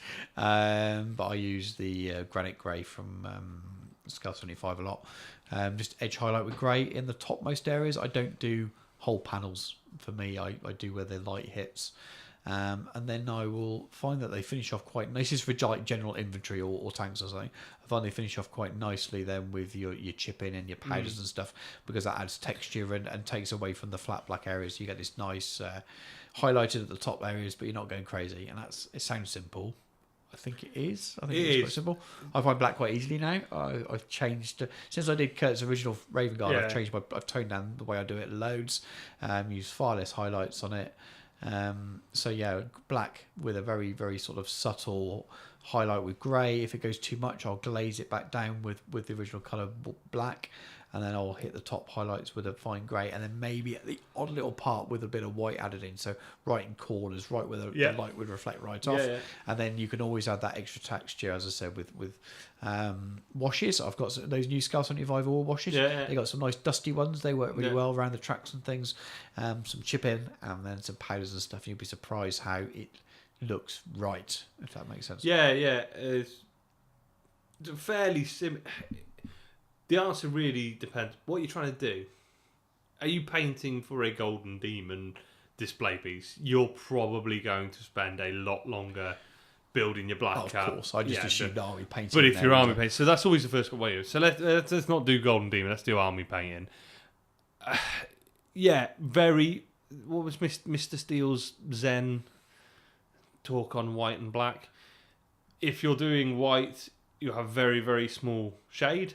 Yeah. If you're doing black, very, very small highlights. Yeah. So very controlled, very fine highlights. Looking at your colours, so obviously you talked about Scale 75 graphene grey. I use the charcoal or graphite. Can't remember. It's not the black. It's not the grey that comes in the set. Right. It's a slightly different one that I use. Just because I like the tone. I've done that on my chaplain because I wanted a colder finish.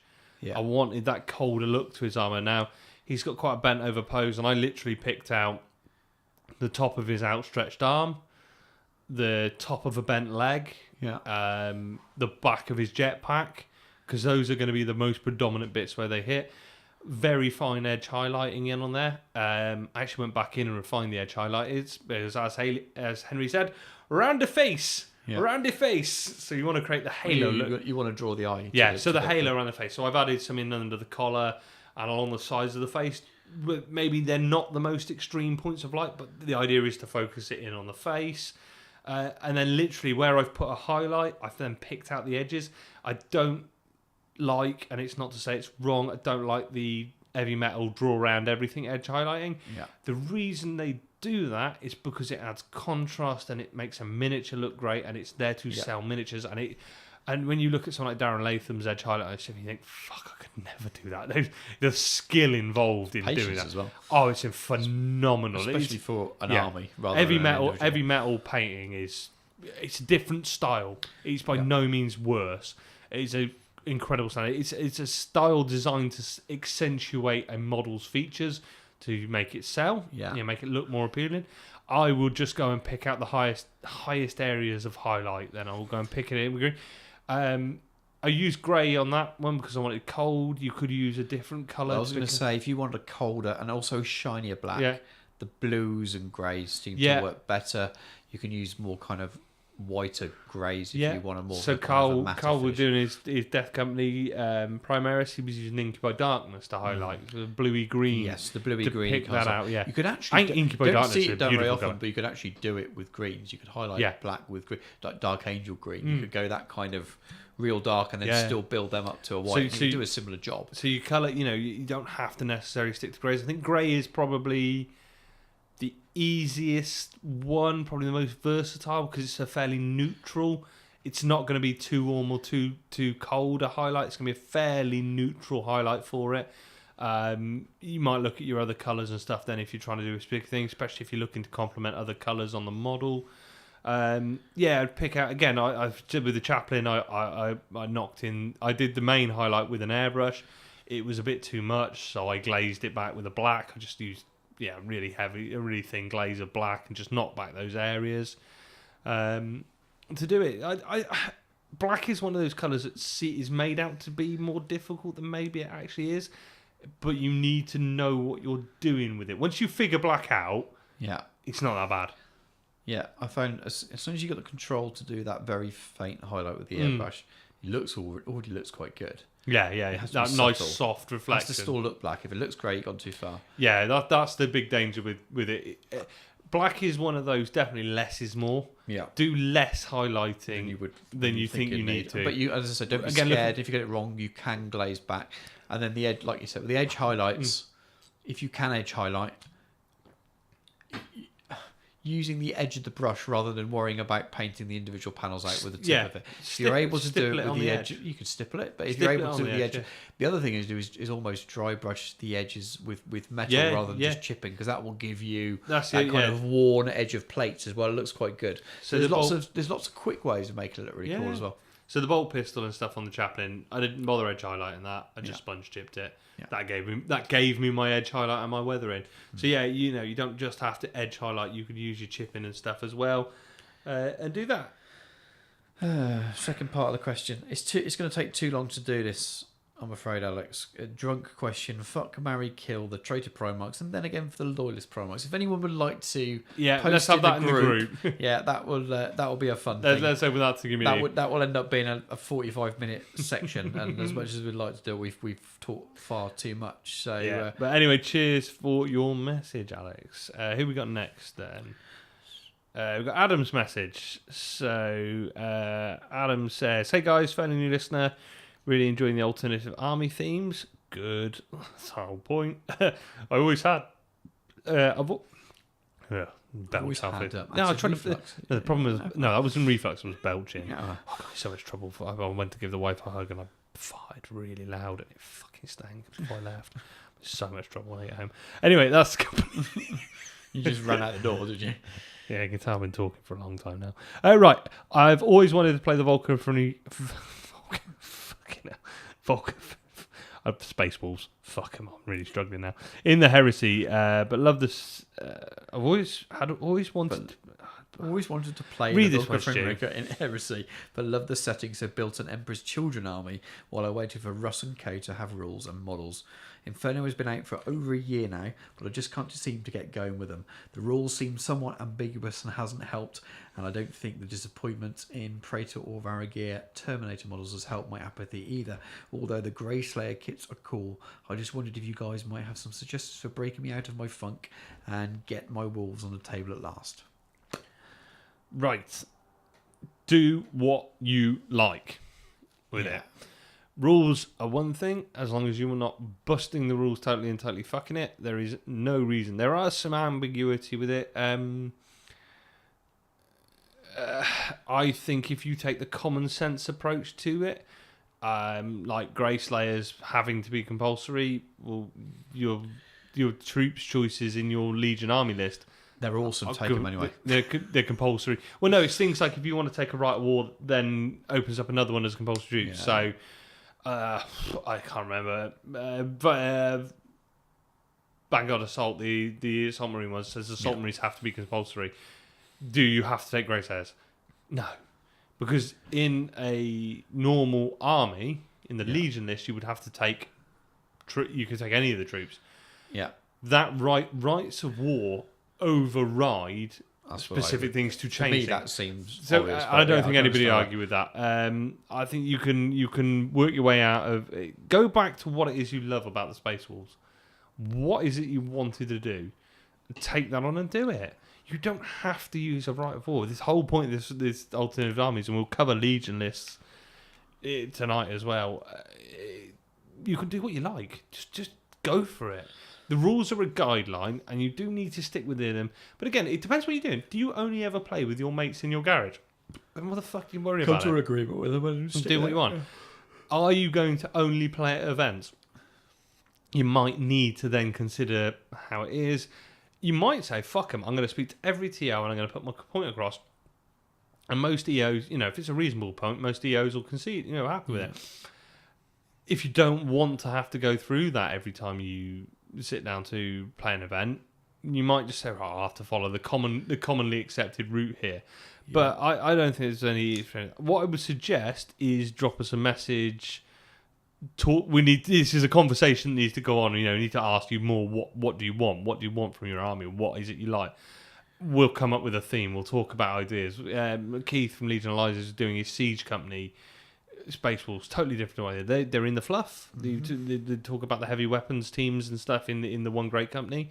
He's built. I know he's been discussing with people. I know Miles has covered it on Age of Darkness. They've talked about how to build these armies. Nothing is impossible. So, yeah, that's definitely drop us a message and say, in regards to the Praetor and the Varagir, I wouldn't give a fuck what models GW make your own put up. Praetor Make your own. or convert it. The Varagir, definitely, you've got loads of options for doing your own. Yeah, I mean, go look convert at the plastic kits if you want. Go and look at Pete, Uplanders stuff. Go look at Space Wolves. He basically dremelled down all of the fur, which is probably the most widely criticised bit. Yeah, exactly, and green stuffed on.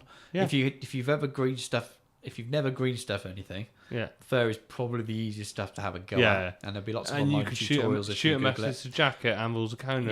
He's always happy to talk about it. Or you can just build them from something else. Take your 40. The space. Great thing with Space Wolves. Grave Wardens. Build them from. There's loads of really good Space Wolf upgrade kits, and while you don't want to go too much wolf, you can definitely take bits from their kits and add them in and make them. Because the great thing is they do have a continuity of design between Heresy and 40k. The don't run them at all. Go for a massive Grey Slayer army. That'd be awesome. Yeah, fucking just 100 Grey Slayers. Fucking brilliant. That'd be savage. Yeah.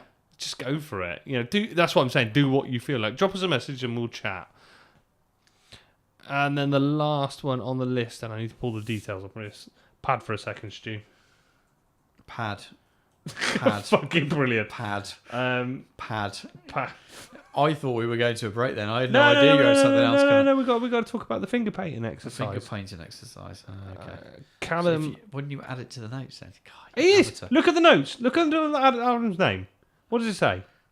Well, I've added the details are there. Charity stream 2, 10th of August. Where have you put the details on there? It's not mine. Harry and Callum's finger painting session. Oh, you Charity have stream 2, 10th of August.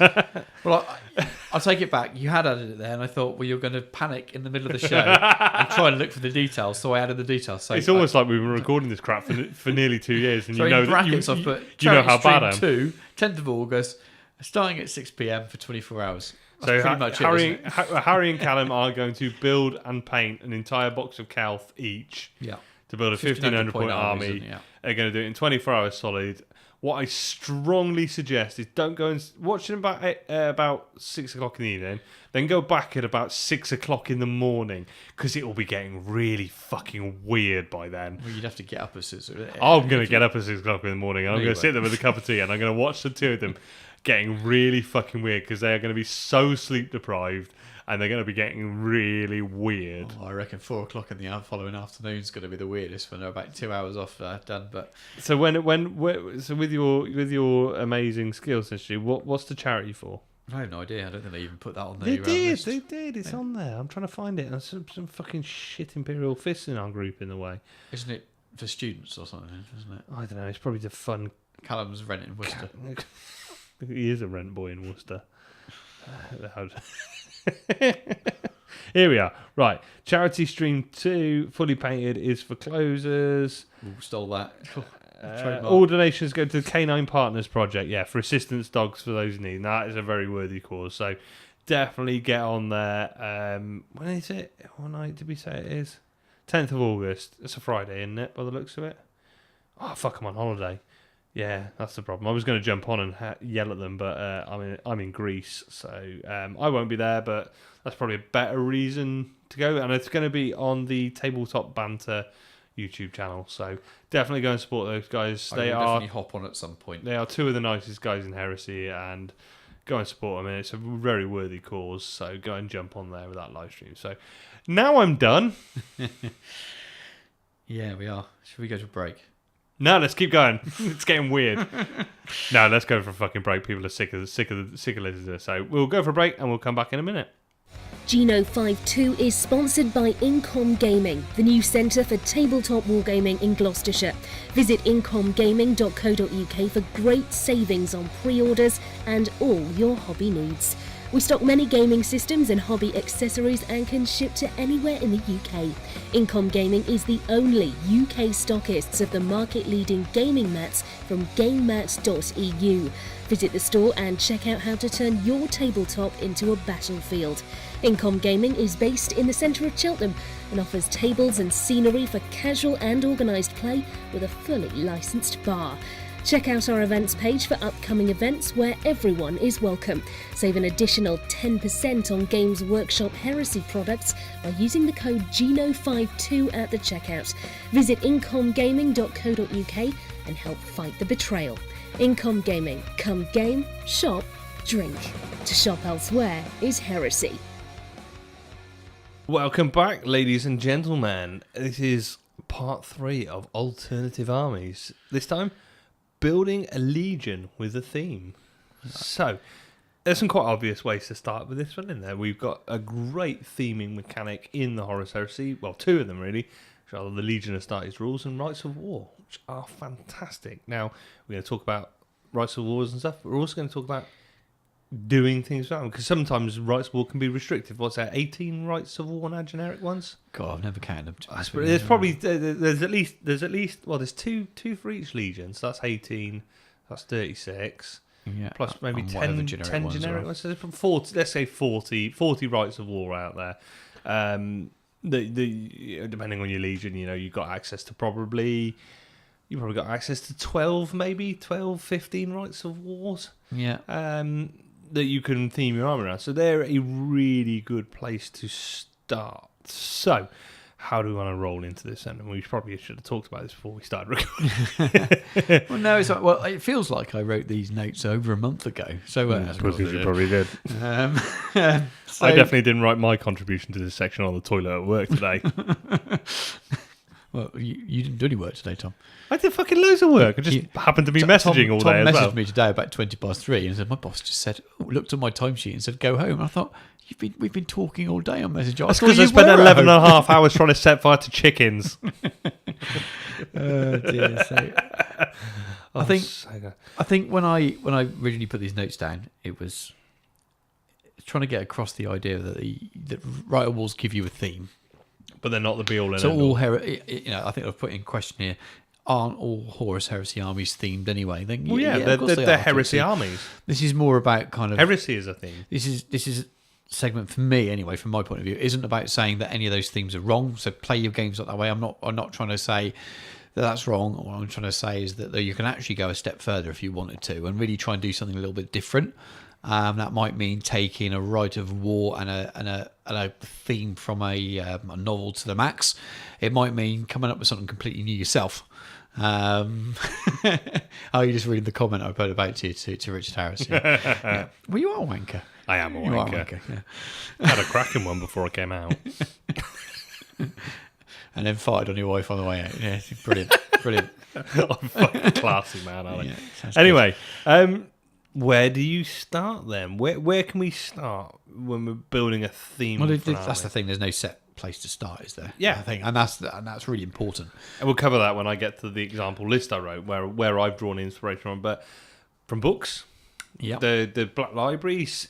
I've written one list, which is a word bearers list. I also looked at the second list I wanted to write today that I didn't was literally drawn from. There's a section in Prisona Dawn where it's at the very start where what's the chappie? Not Archimedes, the other guy, the younger chap. Rock. I can't remember. Anyway, rock. What? He's on an orbital plate, and then he goes down to cleanse the hive that's gone into riot, and they come launching in from Storm Eagle. So he jumps in a Storm Eagle or a Storm Bird, and they fly down to the hive, and they talk about this image of jumping in the dropships and deploying very fast. And Imperial Fists in the game traditionally are maybe not played that way. They're maybe more played with the Stone Gauntlet and the solid defense and fortification ways. Yeah. So what I was mulling over my head is it's literally probably 3 or 4 paragraphs of them describing the descent down to Terror in the assault ship. So I was looking at, right, well, I want some Weapon Master veterans in 2 Storm Eagles. Okay, so I've got those. So I need something on the table. So I need something that's rapid response. So do I have some speeders? Maybe a Land Raider as a command unit with a HQ unit in it. So I literally took those 2 or 3 paragraphs and I started to form an army around that.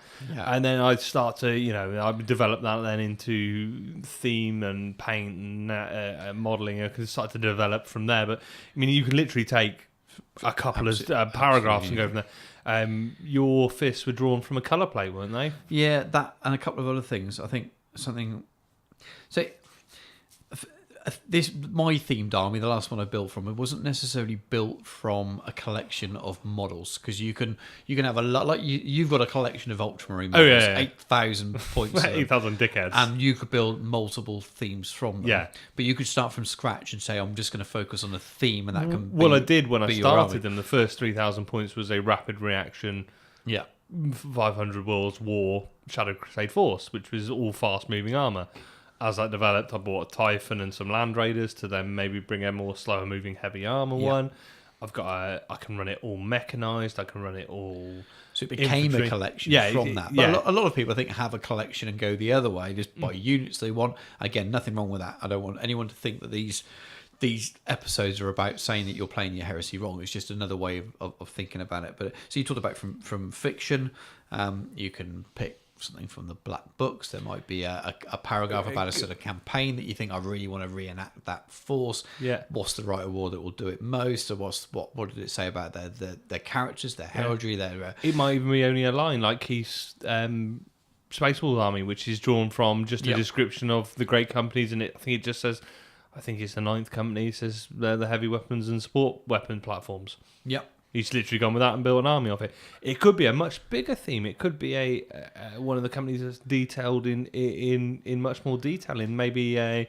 So we were discussing earlier. I got to build and paint a new Morisat and Destroyer squad for the Ultramarines for the Akar event, and I know I've been toying with it for a little while.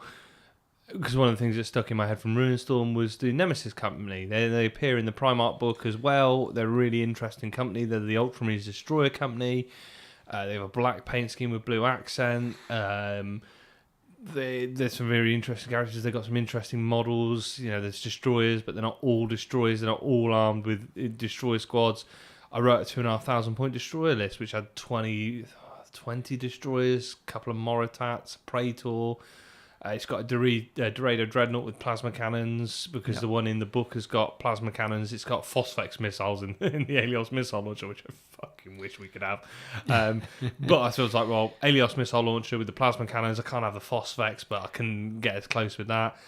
Miles did an Ultramarines destroyer cadre, which made me froth every orifice. They were beautiful. So I've looked at. So I've taken something that's probably a bit more developed. I mean, there's almost 2 books about that chapter, and taking them and running with them, and they'll work into the collection because they're just a couple of squads from the Nemesis chapter that have been allocated across as Gilliman's getting later into the Crusade. He's becoming more freer with his use of these weapons as he's feeling the need to. So but instead of creating more destroyers, he's spreading his destroyers out to allocate them out to so that while they're not, he doesn't like these weapons. I mean, so you can take examples from either a line or an entire book, and run with that. Other lore, we get Visions of Heresy. Yeah, little snippets in there. Sunkiller, Emperor's Children, Lance Cannon Squads. Might not even be a theme for the entire army. It might be a couple of units that you want to theme. Yeah, it could be, something in 40k that mentioned that this unit did this in the Heresy era. There's a lot of talk. I did the Beast Arises series, the Fist Exemplars.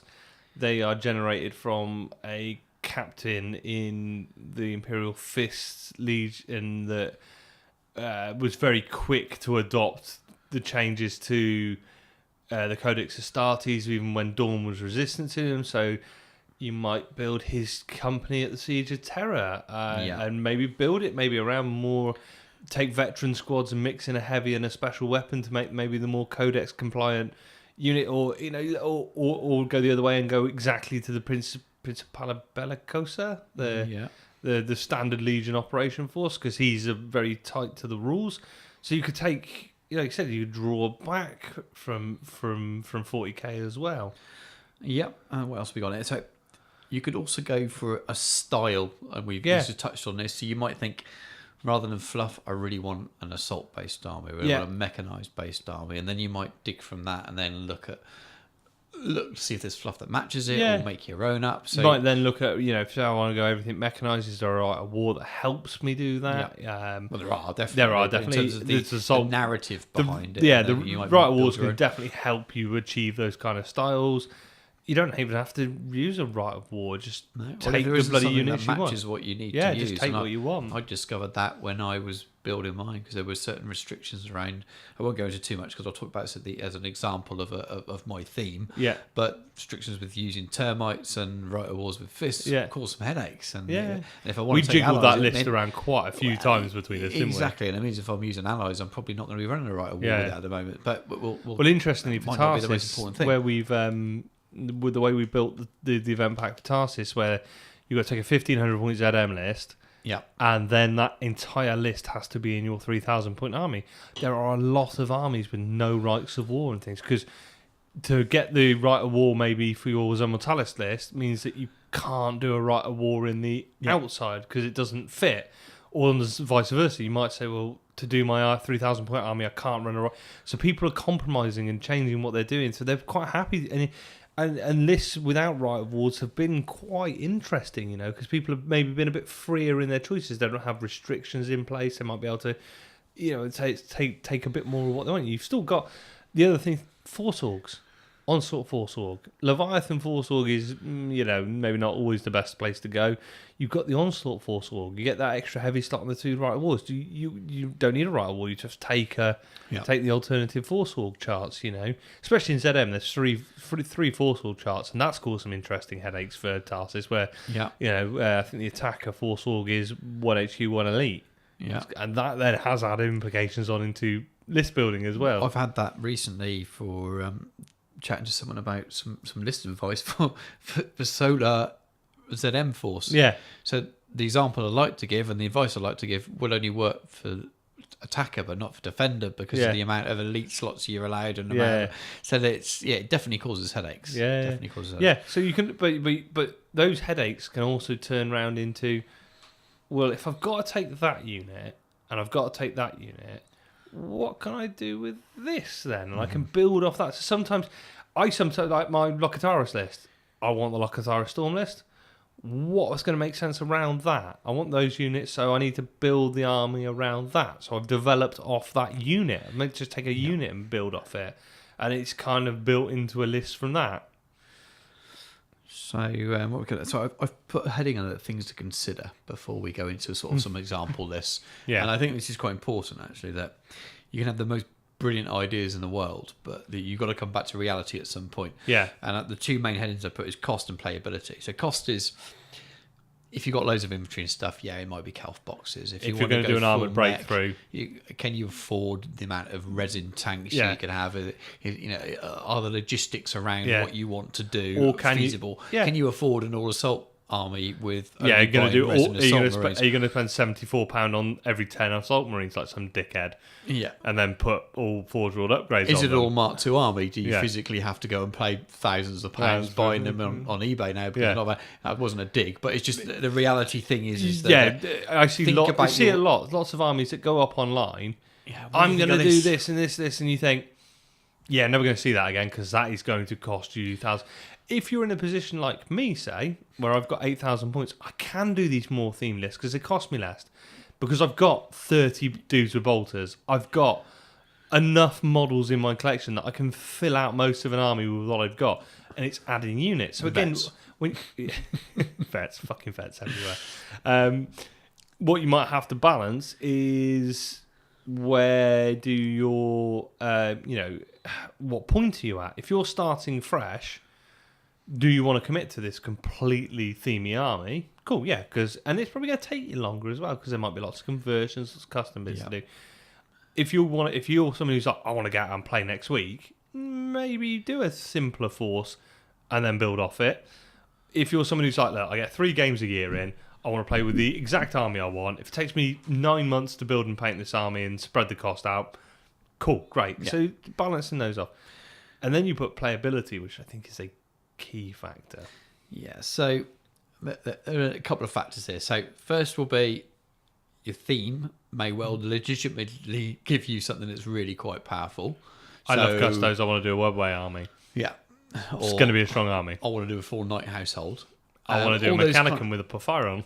And you're going to be able to find opponents to play these. And you may do, you may not. You've got to accept that maybe you won't get to play that army as much as you wanted to. Yeah. Can it be, or does it fit within the meta enough that you're going to keep your friends by it being your main army, or does this need to be a separate thing? Yeah. You know, yes, it's hard, but you're going to use it. Does it have a warhound in it? A 3K?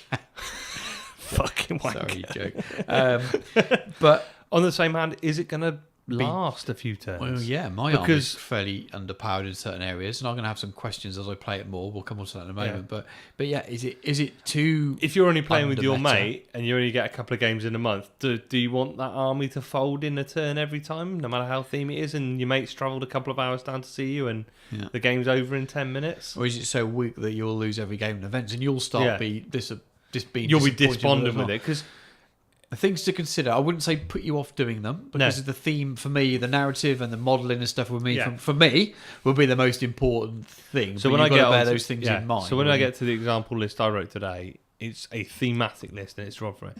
But when I was putting the list together, I was considering weapon choices, model choices. What is the plan for this army? How is it going to work? What is this unit going to do?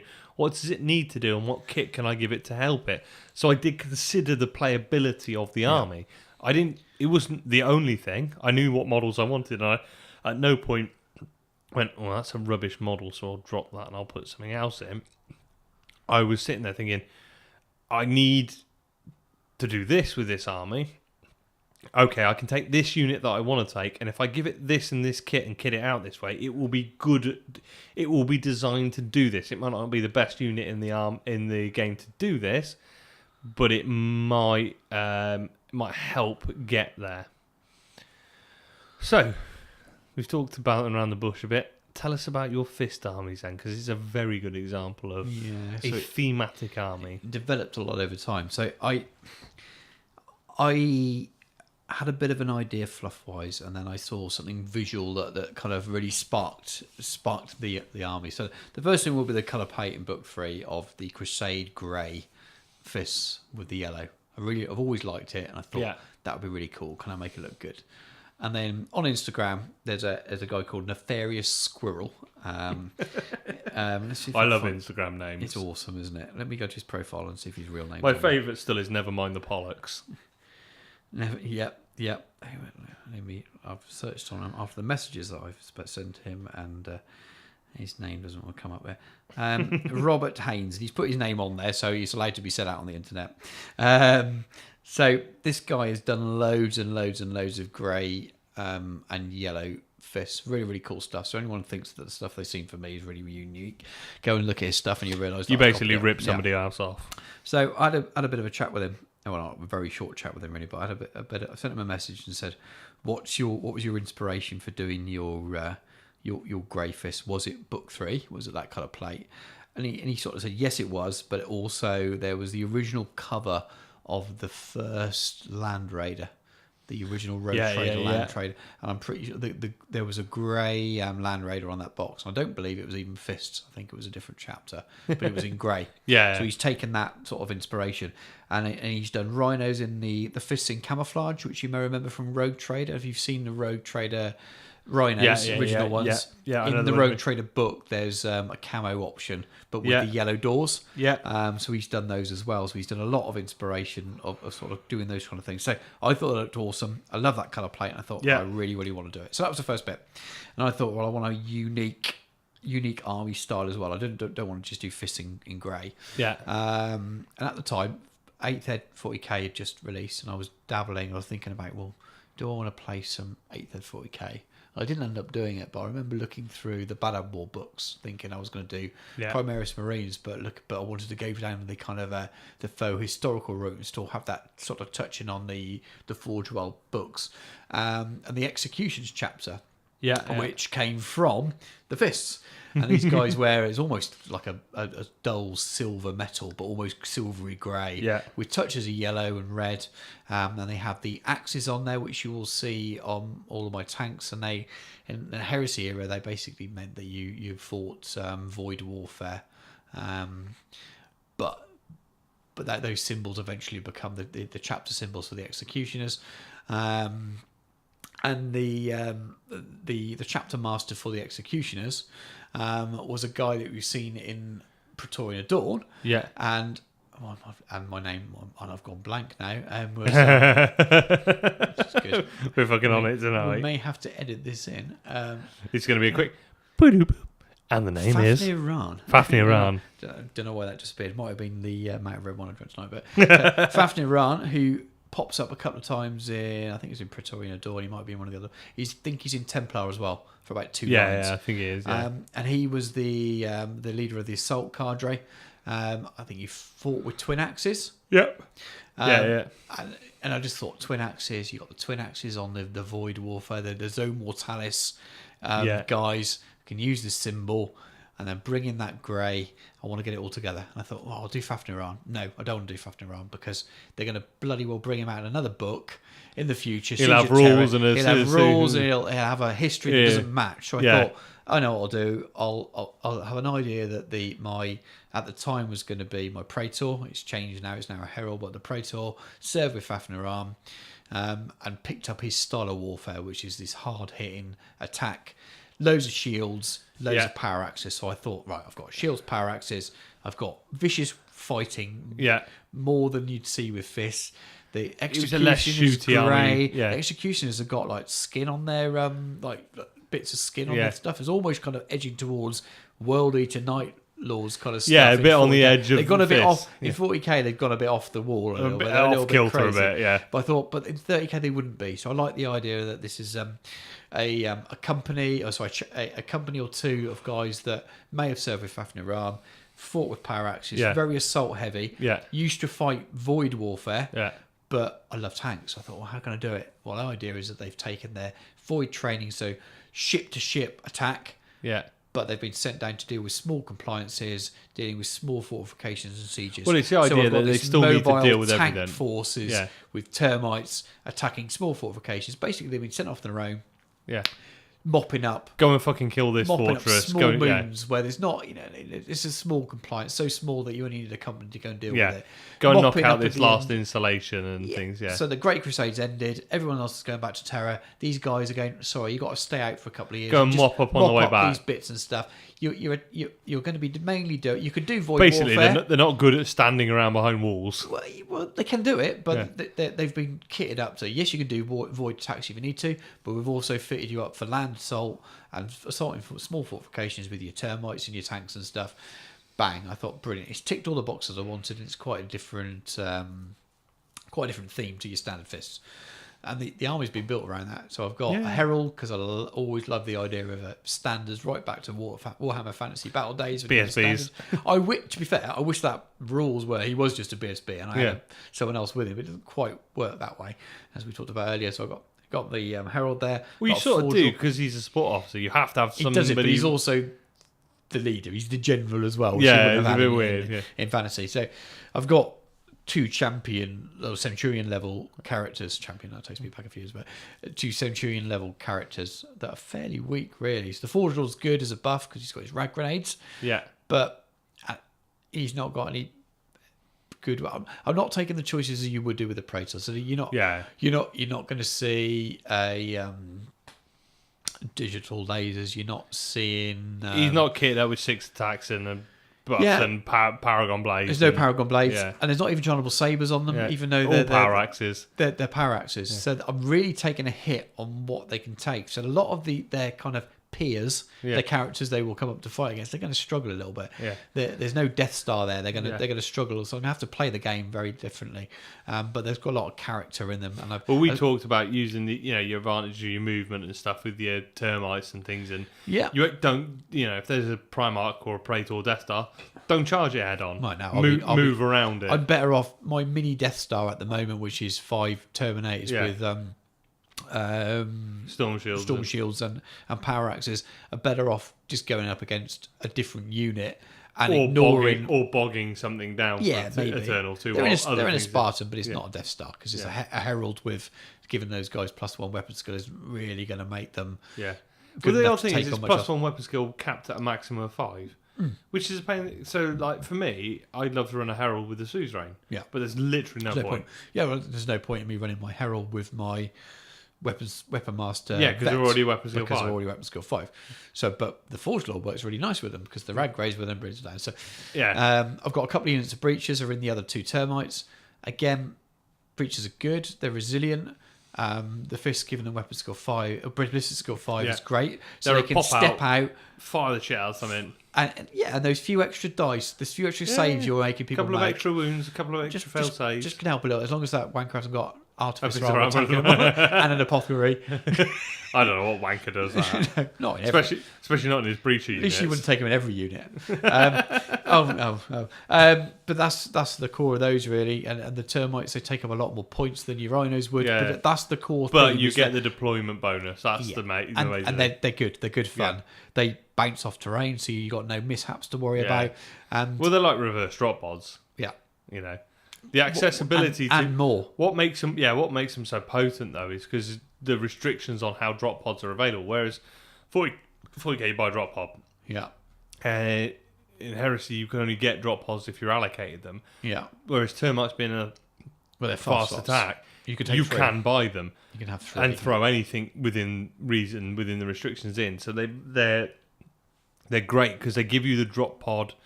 Essentially drop pod assault and inertial guidance rules without that much more easily, and they can cause damage. I think we'll see. I've only played small games and there wasn't enough on the table to stick them in the middle of so much. You imagine if I came up with a termite underneath your solar orcs or something, in the middle of all those dudes, I'd rip a hole through I could come up in the middle of your last section and just devastate them. They move out of the way as long as there's space. But you got behind your adjacent defense line where you've got no space and you're on the board edge. I just destroy stuff. So they're going to cause trouble, and I haven't used them. I've played 2 1,500 point games with them, but I've not really had enough. They're going to time really mess up certain armies, especially like your stationary solar army. My Ultramarines, I probably would just go, that's fine, I'll just spread out. I mean, if you could have melters on them rather than just bolters, they'd be hilarious. Volkite or the flamers. Yeah, I've glued my bolters on because I don't see there's ever Volkite flamers. I wouldn't bother. They're fine, but I don't think I'm ever going to have the spare points to do it. So I just glue my bolters on. Yeah, Volkite is cool as fuck, but and I'm not rulesy. But even I thought, you know what, I'm probably not going to take these other even things. you can see that there's not worth the points upgrade. So they're great fun, and I've painted up some javelins which I won't be using because of the fast slots used. But it gives you some options then. What else have I got? So I've got a Spartan because it's my favourite tank in terms of look. And my Terminator, my 5 Terminators ride in it, but it's again no. It's also a very flexible unit. Going forward. It's given me heavy support in terms of weaponry, which I need in the army. But you can also, if you decide you want to run Dawn, you've got a transport for him. It gives you lots of options going forward. Everything's mobile. Yeah. Which I can run Armor Spearhead if I want, if I'm not taking, which is because I can't run any of the right wars because the fists don't work. We've already talked about this before, but Stone Gauntlet doesn't allow deep strike, and termites come on by deep strike, and Hammerfall's very much theme wise is appearing from the sky, not from under the ground. Breaches work with Hammerfall because breaches do. They can survive, but the rest of your army doesn't. Gives you the ability to take teleport transponders and everything. Yeah. So this is stuff coming from the sky, not from under the ground. Yeah. So while you could fit them in there, it doesn't work. It doesn't work thematically.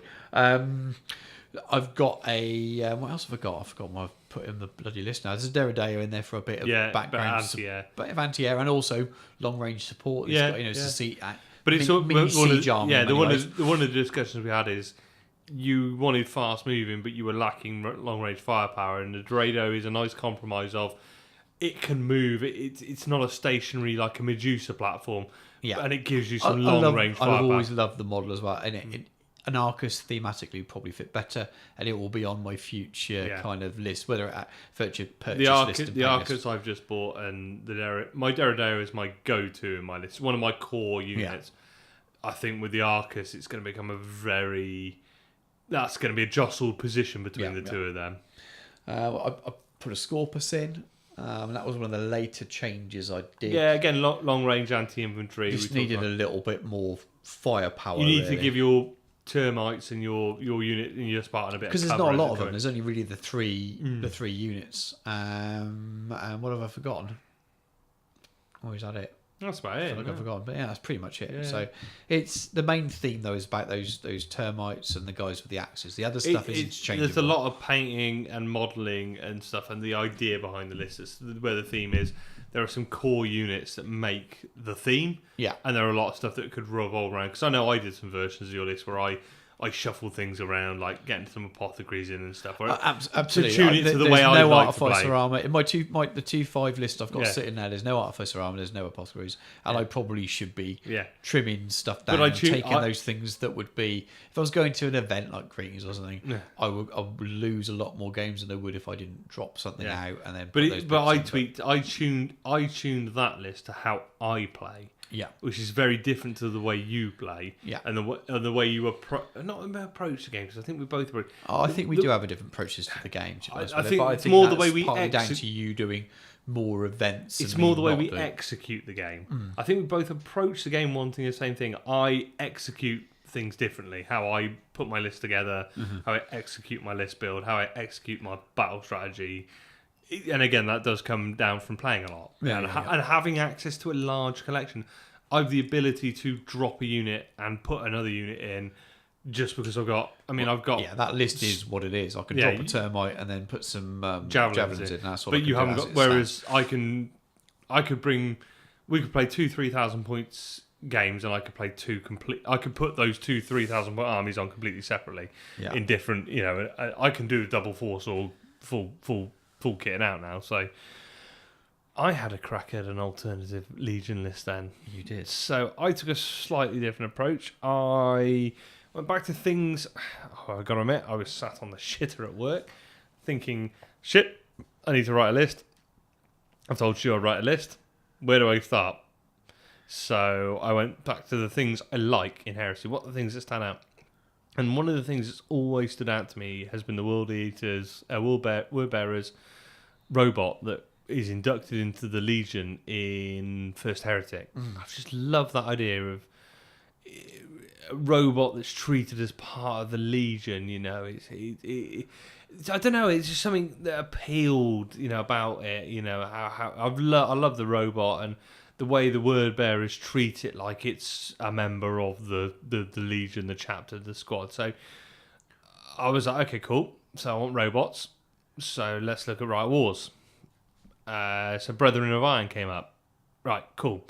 So Brethren of Iron comes up. Cool, I can take robots. Okay, what do I need to do this? Right, Word Bearers. I've got to take an extra chaplain or a consul or a centurion. Cool. Okay, Riot War. I've got to take a Forge Lord. Cool. Okay, I need a unit to open up the Riot War. Delegatus then. So there's my HQ slots done.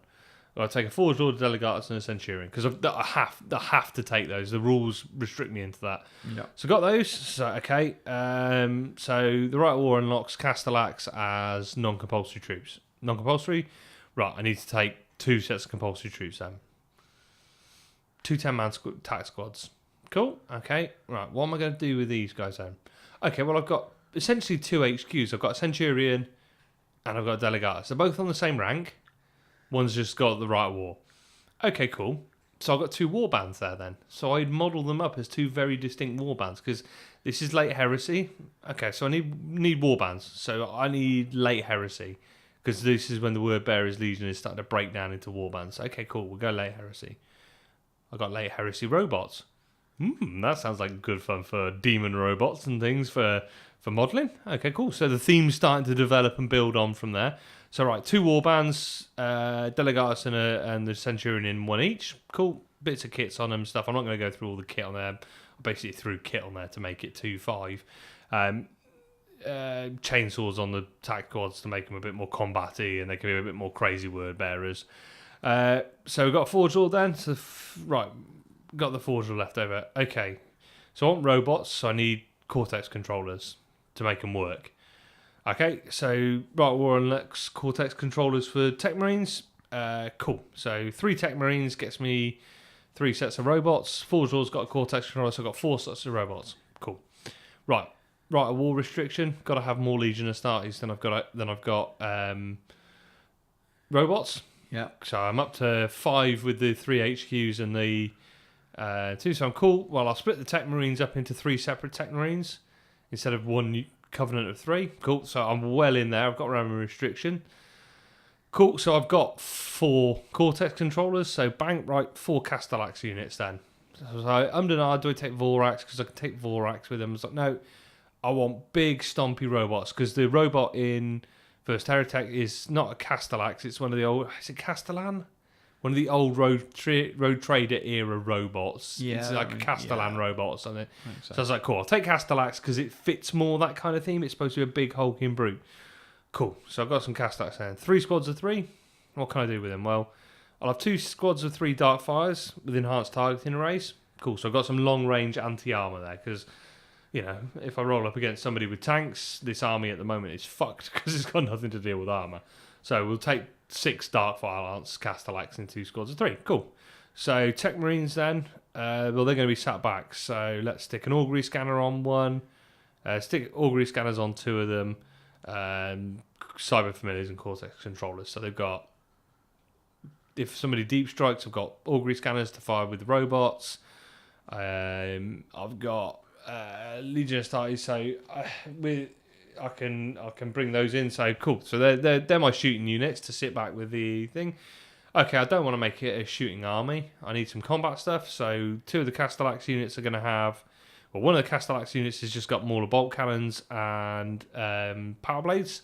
So that's a combat unit. So fuck it, let's throw the Forge Lord in with the combat unit, because he's got some... I think I gave him a Thunder Hammer and a Cyber Familiar. And probably rag grenades as well. Rag grenades as well, yeah. Because, you know, when you've got strength 10 fucking robots, why not make them fucking hit you on toughness 3 and fucking ruin them?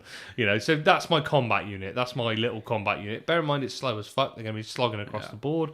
But there's a little combat unit there. And then I thought, well, I've got one more set of Castellax. I don't just want to make a 2 sets of 2.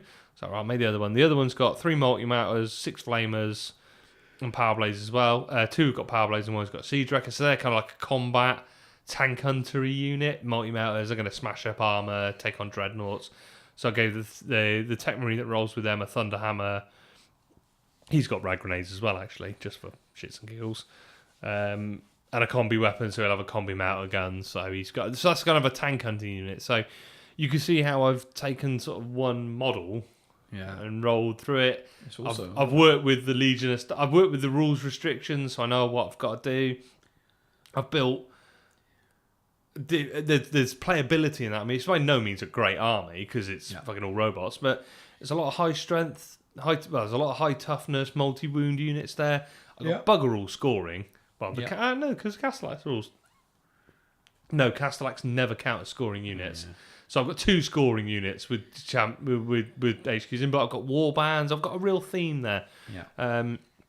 And, you know, being late heresy and being demon infused, you can really go to town with the Castellax models. Modelling wise, you know, siege wreckers can be power blades can be tentacles and stuff. You know, we can really go to town with, you know, with what I do with the modelling on it. So yeah, that's a 2.5. So that's kind of my so not just a list. So for me, list building is quite important, or not important. It's an enjoyable part of my hobby. I enjoy creating lists and looking at armies. So for me, the kind of building of the theme and building of the list work together, because I can use the theme to structure the list and the unit options to enhance the theme. Yeah, and they were both for me. Both work in synergy. They kind of develop together and make it work. So, yeah, that's how I would go about a themed Legion list. I did want one of a million examples you could do. Yeah, I wanted to write a list that had no Rite of War as well, which was going to be the Imperial Fist, basically Storm Eagle based. Yeah. Assault Force. So, what can you do to really make your theme your own then? I think I put a head in here, just own it, and that sort of. There's lots of sub-headings to that, Yeah. but it might not be. I mean, if it's your first Heresy army, this might not be the first thing you go for. You might want something that's a bit more all-comers to use, as we mentioned earlier, with the kind of the kind of potential pitfalls with it. But Yeah, once something once you can get a calc box if you- and generate an army out yeah, of. exactly. But once you've got the time to go for it, really, really own it. So a heavily themed army can be one of the most enjoyable things to work for, especially in a narrative-focused gaming community that we seem to be. Maybe are, maybe not. If we listen to the conversation earlier. It gives you the opportunity to maybe to write or have a go at writing something, some narrative or some background that's different to what you normally expect from the standard narratives from your Legion, from the books and things. It's something a little bit different. It's something that loads of Heresy players do. We don't always share when we have people writing fluff for Tarsis, and I've written. Fluff I need to get that. mine, I need to get that all combined and put up. Now I've got my computer back again after my computer died. I need to publish it. I've got the anthology from the doubles event all there. Yeah. It's just my computer died and I haven't been able to combine the PDFs. I can that now. We'll wait till we got this lots and stick it all in one. Yeah, big release thing. an anthology. I might just do it. You know what I might do? I might release it at the end of the year. All 3 events. The Yeah. anthology at the end. That might make more sense. We sound good, but yeah. So just really own it, really enjoy it, really go to town with it, and if you want to write fluff and stuff for it, go for it. I think I've put an example here. So Johnny's militia, The Belters. the Belters. Yeah. They've built podcast episodes around. It's not just Johnny's fluff, but all of their fluff. They built podcast episodes around this theme. You see it with the Age of Darkness, with the Battle for Hellafurion. Yeah, I mean, absolutely. there's sergeants in militia squads that I know the name of and I'm rooting for in JP's army because, JP is probably the biggest proponent of narrative play. Absolutely goes to town on every dude. At least on in social media. Yeah. Social media in terms of has a podcast. Yes, publicly extols it. I think, and this is what I'm trying to promote. Really, it's not, as I said, it's an alternative. It's not the way. You don't have to play all your games like that. If you're a major player on the event scene and you go to lots of events, this might not be the smartest thing to do for you because you're not going to have a list that works for those events. It depends because if you go to lots of events, like me, I've been to lots of events. I'm happy to take a list now and get my ass kicked. What I mean is, it might not be as your only army. This Yeah, might be as something your you only do army. So hence the alternative army. Yeah. You This pick is a something as second different- string. I build thematic lists for events now quite often. So I've been talking to Pete a lot about the Jungles of Akar. What is it? What's the story? I'm building an army around the setting of it because I can. Because I don't need. This is not my only army. I've got a collection. I can, and it's not. I mean, if you're just thinking, I want to get into Heresy, and I don't want to do anything other than this idea. Still cool. Do it. Fine. Absolutely fine. But I'm now. I play a lot of games, and I've got a big collection. I want to make a bit of a theme out of my games now. I want to start. I don't want to play the same army. If I just wanted to play the same game in that, I'd have built that first 3,000 point army and never got another model. Which kind of is what is happening with the Mechanicum. I like my theme for the Mechanicum. I like the army. I like the way it works. I like the story. Yeah. I don't have many ideas past that. So there are 3,000 point army that's sat there. I might, if something pops up, I kind of want a termite for them. But I'm not that bothered. So I'm quite happy with them to sit there at 3,000 points. Whereas the Ultramarines are my love and my passion. I won't add loads to these fists. Yeah. I will add stuff to take it up to 3k, and I'll add fists. But my next thing will probably be defense and terror stuff. Yeah. And they will be yellow. Yeah. So it's still part of my overall fist collection. But and it's they a might be separate combined army. on the table. But I will build another theme within that army. So I think that's what will happen again for me, is that the next fist army will be themed around terror or something. But we'll see. But right then, so I think we covered it really. I think we've had a good go. We'd love to see your ideas. I know Rob Ing's doing his Alpha Legion, Fury of the Ancient, Dreadnought list. He's been inspired from that. I know a few people have been inspired to do this. Share them in the group. Tell us your stories. Tell us your fluff. Tell us your ideas. Tell us what Loads you're of people doing. are doing this already. Yeah.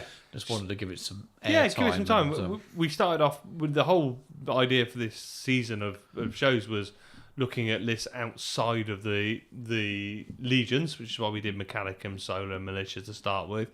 But we didn't want to leave legions out, and I think a lot of people do themey legion lists. But it's what other ideas are there out there as well? Definitely. Cool. Should we roll out to a little break then, and we will be back in a little bit. Has your performance been letting you down recently? Have your bombs been jettisoned before your mission was complete? Do you find yourself accidentally rolling too early? Has your bag dropped its load before the game? Then Grayed Out Productions have the answer. Michael's handcrafted dice bags are a must-have for any tabletop gamer prone to spilling their pearlescent gaming A's before they're ready. Why not check out Grayed Out Dice Bags on Facebook, at their website at www.gradeoutproductions.com, or find them on Etsy. Grayed Out Productions are the only place where you can get the official Geno52 podcast dice bag, and Geno listeners can get 10% discount by entering Geno52, all in words, at the checkout in the Etsy store. Get control of your load today. Right, we are back for bullshit and bad hobby advice. So, today, this morning, this afternoon, wherever the fuck it is for you, we are going to talk about painting and theming your alternative armies. We promised from episode 31 never to mention old times. Actually, we can't because we're going to do a We'll competition. fucking run out of stuff, haven't we? Yeah. Yeah. People might be fed up of hearing alternative armies. I Oh, was saying that was going to go away, but it's not because I've made up a competition. It's today your that will fucking carry fault. on, yeah, they'll carry on again. Oh well. Right. For that competition, by the way, you have to listen to the close. You and, will. and for the people for the dice bags as Do you well. know we were supposed to mention that in the last section? No, it doesn't matter because this is a section that people probably listen to. It's the last Nobody bit that listens people. to this It's shit. the last bit people don't listen. If you want to hear about the dice bag prize giveaway, listen to the close down, and there will be another competition. So fucking listen to the close down, and I'm actually going to stay around for the close down this week. That is the entire content of the close. Yeah, that's literally all we've got. Right, theming and painting your alternative armies. Where do you go to start painting an alternative army? Making it, as we talked about it, making it your own.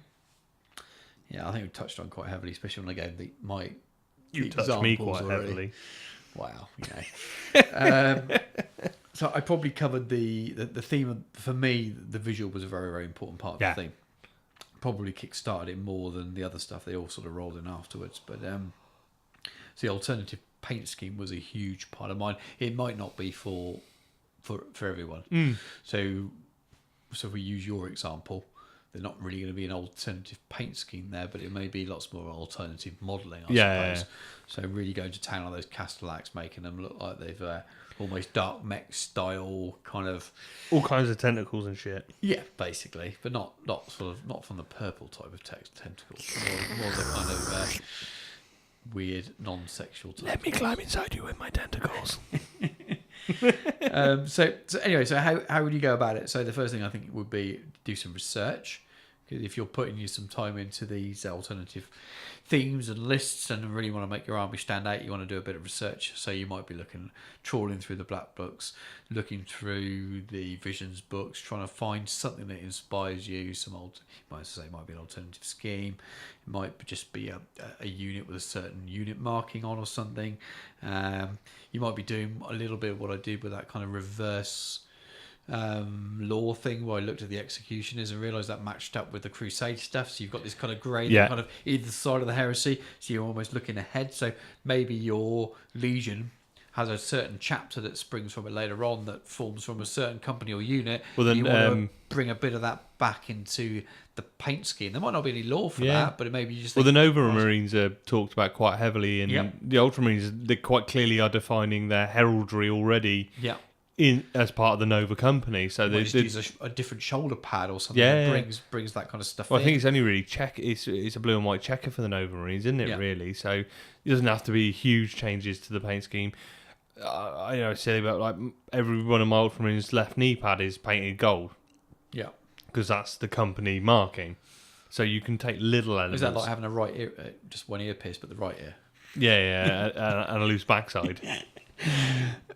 Flapping in the wind. So I left it subtle there. You just I don't know. Go in there with a full. It's fucking 1:45. I've done with subtle now. I've done with subtle innuendo. I've had a swamp roller up inside me, and how many bottles of red wine are you in now? No, just the one. Just the I did one. have a cider and a bit from another. Yeah, a bit. Oh yeah, you'd already bit more started than drinking before he turned up. I have to, clearly. People to go through this shit. People definitely sympathise. A few people have met you and they can empathise as well. Yeah, Henry drank an awful lot on the Cart Paint course.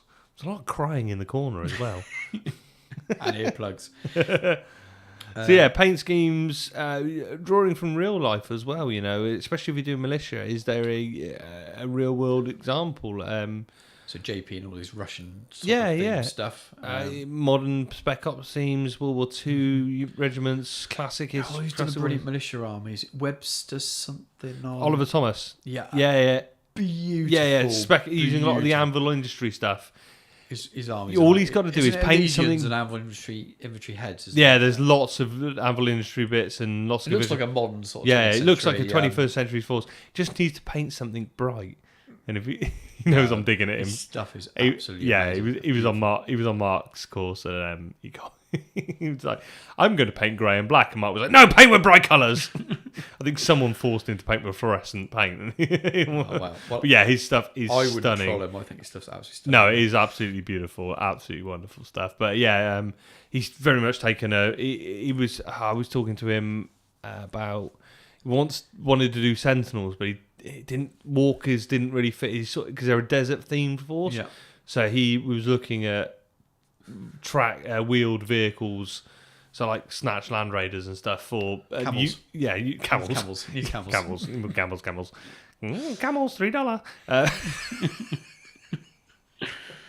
I'm so funny. I made myself laugh. So he's using 4x4 vehicles with Sentinel rules and stuff, and we were discussing, are people going to find that weird or odd and stuff, and we were talking about that. But yeah, his stuff is lovely. Beautiful. If it's I will say, if it's painted well enough, people let it get away with fucking anything. That's the thing. If it's painted well enough, and it's not clearly done for some kind of game advantage, then, or if the model does give you a game advantage, and you say, I'm negating this by saying this. I very regularly do it with my knights and my dreadnoughts. They're quite often posed, twisted, and very posed. I always say to people when I start, got the shield at the front. It doesn't matter. Your shield's always on the front. Just to keep it standard. The shield's always whatever way you want to fire it, isn't it? Yeah. Where every gun is. No, I always say we do armor facings. I'll say off the firearm, I always do it off the head. Yeah. But my Atropos, I always do it off the legs because it's just easier the way the certain bases and things. I very clearly at the start say, look, this is what we'll do for facing. Don't worry about what the other shit's doing. I'll work it all off like that. And people are happy with that. Because because what you don't want to do is line up to shoot into a side arc and then we're like, oh no, it's the top half that's no, so I'm always, as long as you're clear with stuff as well when you model stuff, people it's all right because one artificer armor sergeant can block the shots from wherever. He fucking jumps around the whole board, mate. He fucking pings everywhere. Yes, so we slip that in somewhere. Right. Modelling. Now we could go back over everything we talked about on the last show, but I think if you listen to the last show with Jack and stuff, the ideas for modelling stuff, I mean, you don't have to go to the full true scaling, just chopping up hundreds of pounds worth of bloody materials in there. You can be very simple about how you model things. Do you you've used axes? Yeah, you've taken axes on a lot of your fists. Incredibly simple. Yeah. I for the Mechanicum used a lot of Xenos weaponry to enhance the theme there and stuff as well, So there you can do simple things. A consistency across an army will help with theme a lot. Like all the axes, you've repeated the axes across, and then that's tied in with the iconography as well. Nearly everyone that can take one has got one. Yeah, so that builds in all that iconography. Then it really does help build. Ties the whole army together as well. What else have we got down there? I talked about militia again. In terms of converting and modelling, I've put the low-hanging fruit. They're the easiest to come up with. Go with anything you want. Wide range of ideas. I put this before I saw this actually, but I put it. inspiration. So how about an armoured spearhead force with all land raiders converted to a lot of the grab versions? Yeah. And I can't remember who's done this, but on Instagram recently I've seen that someone has taken the grav off. What's the 40k? The grav repulsor. land, the repulsor. Someone's taken that off there and they've put it on I'm sure it was a Proteus. Or, Yeah. It looked awesome. Yeah. They did a really, really good job of it. But it just looked, wow, that's really yeah. fucking cool. You might have grav. You might only have. rhinos or The thing is, something. you might only have 2 of those in your army, and the rest is fairly standard. But those 2 centerpiece kind of real heavy things might sell the theme for the entire army. You know, you don't have to customize every model in the exactly, army. but you could do everything that doesn't change the way the game works either. So Yeah. you could have everyone in rhinos, have a mechanized force, everyone in rhinos, but make them all grav. Yeah. And then you literally have them a centimetre off the Yeah, table. they so still it's work not exactly affecting the same game. way. Yeah. But it just gives you people are going to remember your army, Yeah. especially if it's done well. I mean, if you're harking after best army awards and stuff like that, you know, painting goes so far.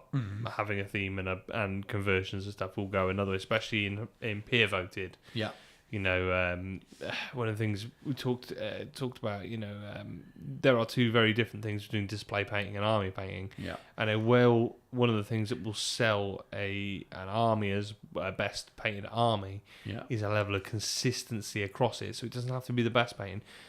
And then putting the effort in where things matter. Now, if you think my painting's about the best level I'm ever going to get, yeah. but I'm quite good at converting, do some fucking stunning, do a couple of do some nice conversions.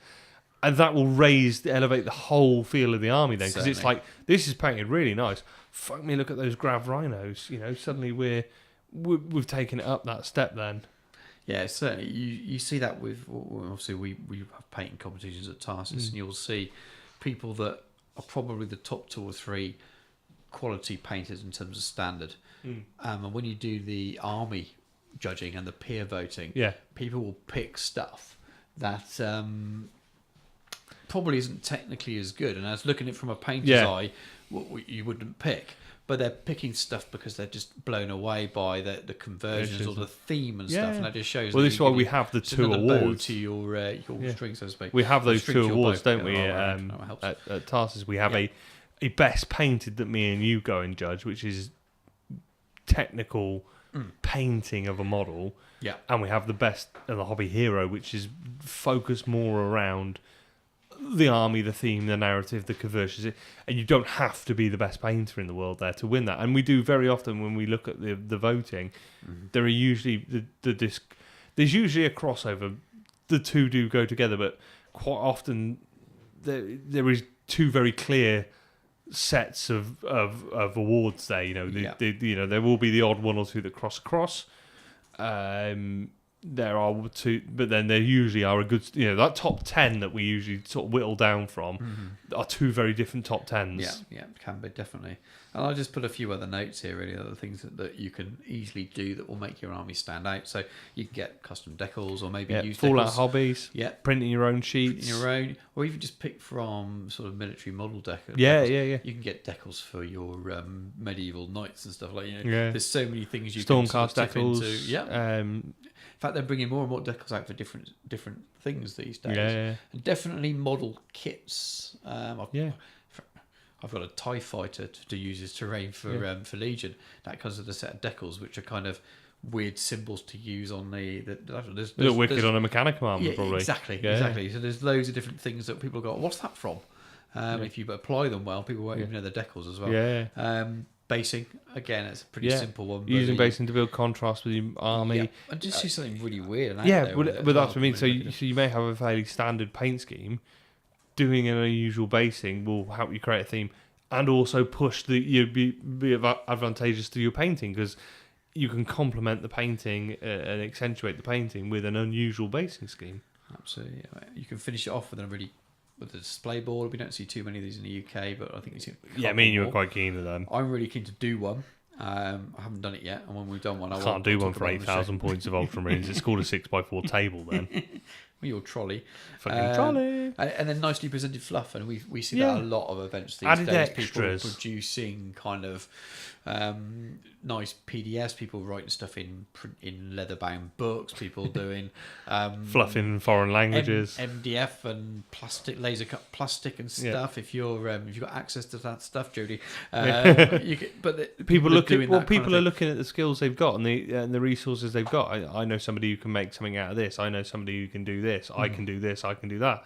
Well, I'll take advantage of what I can do, and it's even more of a unique selling point then because it's not even hacksaw gin dub, and you can put on a bit of 2x4 and yeah. that's aged me a lot there. I Yeah, don't know where that was that going. really has. Right. Anyway, so I think that's it, isn't it? I think there's loads of ideas. The group, our Geno52 podcast group, is a really good place to share ideas. You've got people like Mike Fellhand sharing all their crazy conversions. You've got people like DC and Pete Whittam in there who are great at writing fluff. You've got excellent painters. Mr. Steele lurks about in there every now and again, and if you perform the right ritual, you might summon him. There's lots of people. There's lots of people in there who can give you access. Jack's in there. Do you want to be in the group, do you, Alan Cat? He really doesn't get it, does How he? good's your typing, mate? I don't think you're missing thumbs. So yeah, I mean, Jack's in there as well. If you want to talk modelling and conversion, there's lots of resources in there to help you develop that fluff. You know, there's a few whackers in there like me who can do lists and stuff. So there's lots of people who can help you with all these aspects. So, you know, jump in the group, talk to the community. People are full of ideas. So yeah, I think that about wraps it up, doesn't it? Absolutely. Let's roll out for another little break then. Lord Marshal Great, sir. Legion reinforcements now visible on the left flank. Ah, about time. The wolves, I see. No, sir. Ultramarines, sir. But they're wearing grey, Proclamator Fennec. Fox message said new recruits, sir. No time to paint armour. At least the Raven Guard are in black armour. Sorry, sir. That's more Ultramarines. For Emperor's sake, fox them and find out why. Also new armour, sir. Their eye lenses are red, and the bolt guns are silver. 3 colours minimum, sir. What the? Get on the Vox now and tell them to contact Miniature Realm Studio. Miniature Realm Studio, sir. Yes, Fennec. Miniature Realm Studio offers a commission painting service, competitive rates, and a range of painting standards to suit most budgets and requirements. Yes, sir. I suppose they do say that fully painted is for closers. What does that even mean, Fennec? I don't know, sir. Miniature Realms Studio can be found on Facebook, on Twitter at Miniature Realms, on Instagram at Miniature Realms Studio, or just drop Stuart an email at miniaturerealmstudio@gmail.com. Welcome back. It's a wrap up, and I'm actually still here. It's quite impressive going.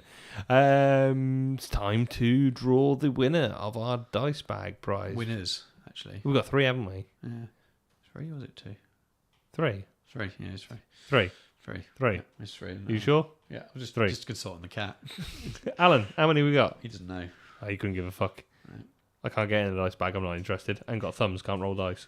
Right. Shall we generate the first number? We have 17 entries. So the first winner will be number 9, which is... Shit, I've got to count now. 1, 2, 3, 4, 5, 6, 7, 8, 9.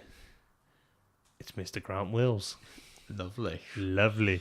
Grant, send us a message, drop us a line. We will organise getting you a dice bag. Actually, I think he's a Peterborough local. I might send your dice bag home with Collister. Drop us a line. We'll talk. We'll make a plan. So, well done, Grant. Number 2 is numero 6. Fuck, I've got to count them again. You've got to count them again because these are on your page. Yeah. 1, 2, 3, 4, 5, 6. That's just one hand for you. I haven't finished with one hand yet. The winner of the second dice bag is Mr. Carl Douglas. Again, Carl, drop us a message. We'll chat. We'll organise sending this dice bag out to you. Cool. And the third and final winner is number 10, which is me again. So Carl was 6, 7, 8, 9, 10. And the third and final dice bag goes to Adam Morris. Well done, Mr. Morris. Drop us a line. We will organise. Well, I say we. Stu will organise getting your dice bag sent to you. I'll post. Because Stu's got them and I'm useless. So, well done, guys. Thank you all very much for entering and sharing some love with Greyed Out Productions. I know there was an order done for the guys coming to Tarsus. They got together and got a group order together. And I think it worked out about 20 quid a dice bag, which was a damn sight better than ordering them individually. That's including the shipping. Included shipping and everything else like that and things like that. So if you still want a dice bag, I would either order them directly from Greyed Out. You got your discount code through Etsy, or put a post up in the group and join. Like I said, I think. Well, if you're not US based, maybe it's probably worth a group or a few other if people you're US that you know are based listeners. So if you maybe one other. Yeah. So well done, guys. Did you take a note of that? No, but it's recorded, so I'll when I edit the show, I'll write it down. This shit's recorded, isn't it? Yeah, funny enough. You just leave and go away, and that's it. You don't have to do anything else. So I've done my bit. I've done my bit. And to be honest, you've had enough of me about it. Shoot some leaves, right? That's how I ended up with a child at 17. On to competition number 2, because you guys haven't quite had enough stuff. No, so, well, yeah, you kind of come up with this on the fly today a little bit. So we have, from Tarsus, we have created Geno 52 engraved flamer, blast, and large blast templates. So we are going to offer up a set of spare templates. So this is a flamer template, a blast template, and a large blast template to this competition winner. And I'd like to explain the competition, but Stu told me earlier and I can't fucking remember what we discussed. So over to you. Can I? Because you just came with that, I'll pop it on the fly. I go back through the messages and find it, but there's so much AOS talk in there that... Well, Tom Sargent inspired it because Tom Sargent can no longer make it to Tarsus. And he wanted to know whether he could still enter his fluff into our fluff competition. It doesn't really work because it's obviously people only the event. But I thought, hang on a minute, we can have a bit of we can expand on that a little bit. Yeah. So, based on the 3-part series that we've just done on alternative armies, we'd like to sort of see people's ideas on their own alternative army. So what we're looking at is the reason why you've picked a theme, some fluff. So we need to write some fluff. And we'd like you to come up with a paint scheme or something and do a test model. You don't have to paint your whole army. So you might never do this theme, but just do a test marine, tank, don't care. Just one model, paint up as a test to your theme. It's not a painting competition. Not exactly. It is just to prove that you've come up with a test and given it. We will not be judging at Proof all. of concept. Yeah, exactly. So what will happen is we want you guys to post your fluff and your picture of your model. And again, it's not a writing competition. This is about the whole, you know. Don't feel because you're not the best writer. All we're asking is for you to communicate your idea, you know. Yeah. A bit of fluff, a test model, a theme, an idea. Just it's about the theme and idea rather than maybe who can execute it the best. By all means, if you want to end up painting 5,000 points with fucking go for it. Go for it. It's just about giving you maybe don't feel like you have to. Hopefully, it's just something you do for yourself to kickstart you into to doing a new next project, rather than just win some templates. Alan Cat's on the roof. Is he? Oh, I hope he doesn't sit down when we see you. Well, he gets fucking stuck in it like a suction cup. But I don't know how popular this is going to be. If there's 2 or 3 people get around to doing it, then fantastic, and post it up in the group. If it's really popular and it looks like there's going to be kind of, I don't know, 20 or more people doing it, I might even just make a little separate group for people to post their armies and stuff in. Anyone can join it. If you're interested in doing it, it's something you'd like to do. Post in the group, and if we get a fair few reply, we might set up a little group as like a little work in progress group, just to keep you all motivated. It's easier for us to keep track of what's going then. So. Yeah, and I want to run it for a few months as well because I don't want people. This is not a 5-minute execution thing to do. No, it might be one of these. I think shall we? This is too far off, so I'm thinking out loud now. But shall we say that we announce this at Christmas? Do we announce this in December? Yeah. Do we give people some real time? We'll announce it on the Christmas show. We'll do a Christmas special like we normally do, and we'll select the winner there. So you've got So 4 or 5 months. So some people may do the whole thing. Some people might wait till December and go, I've got a concept, write it quickly, paint one model, and then you can still win. But I just want to give people some. Maybe the people don't listen to the show the week or month it comes out. We don't want it. We want to give people a little bit of time to get on it. Like I said, if a fair few of you post in the group say, I'm on to this, I want to do this, we'll make a little separate Geno Alternative Armies group, and then it's all about that kind of what we've been sort of talking about for the last 3 episodes. Smashing out concepts, people can run their ideas by people and develop ideas and things like that. So let us know. If there's not many people do it, we'll just run it as a sort of standalone competition. If it goes big, we'll get that group up there. So get in touch and let us know what you want us to do. Really, we just thought it'd be a little bit of fun. So I mean, we'll offer up a prize of a set of templates for the winner, and maybe if we get more people in, we might find some more stuff. As we normally do, I think I've got some house bricks tucked away somewhere. We can find some brick dice for people, and who knows what will happen. There may be multiple prizes, if it but grows we'll really, definitely give if it grows really big, we may well get some other prizes. I'm sure Chip might get if there's a lot of people, Chip might get hassled into donating something. So it's sort of it sounds bad. Like we should have a competition with fixed prizes, but it's incredibly vague. But it's incredibly more vague. about the. We want to get this idea of developing armies, inspiring some of the creative process, isn't it? Yeah. Really? Cool. Anything else you want to shout out before we finish for the evening? Yes, there's a new podcast, UK-based heresy podcast. So literally new today. Yeah.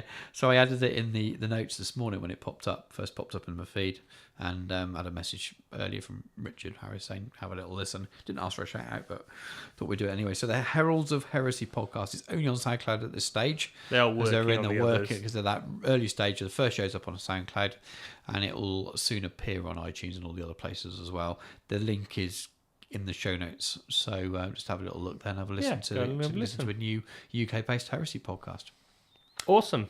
But other than that, that is it. Unless you've got anything. This wrap-up's really easy. Why do you always make me go home when we? Well, like the wrap-up I did in the last show, you won't listen. You wouldn't have heard this. I don't listen to this show. It's rubbish. You asked me to put in some stuff for Cy Thorne's Norwich event, and then I said, you just shove all the details in the show notes, and you didn't do that, so I had to plug it when I recorded it.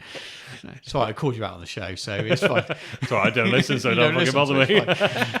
This show's shit. Why would anyone listen? You never listen to the extra section, do you, at the end of the show? I've never listened to a show. Honestly, I've never. The extra section where we just talk about you. No, I don't give a fuck. It doesn't listen to me. It doesn't bother me. It doesn't come into my world. Not every show. Just go have a listen to find out which shows we talk about. Got to listen to the whole lot. There's a little section hidden in each show where we just talk about you. You never knew about it. Just go and listen to them all. Check. I'd be more worried if it wasn't likely true. Right, on that note, Stu needs to record the extra section now, so I better go. So take it easy, guys. We will be back post-Tarsis. Yeah, definitely. Probably with some Tarsis talk. And I don't know, we've run out of stuff to talk about now, haven't we? Oh, will it be Titanicus time? It might be, depending on when it... Mid-July. Depending on when it... Yeah, if Titanicus is early... I think we'll have one more show. And then it'll be... There'll be post-Tarsis post-Tarsis talk. Probably some other bullshit and bollocks. Yeah, we will catch up with you soon, guys.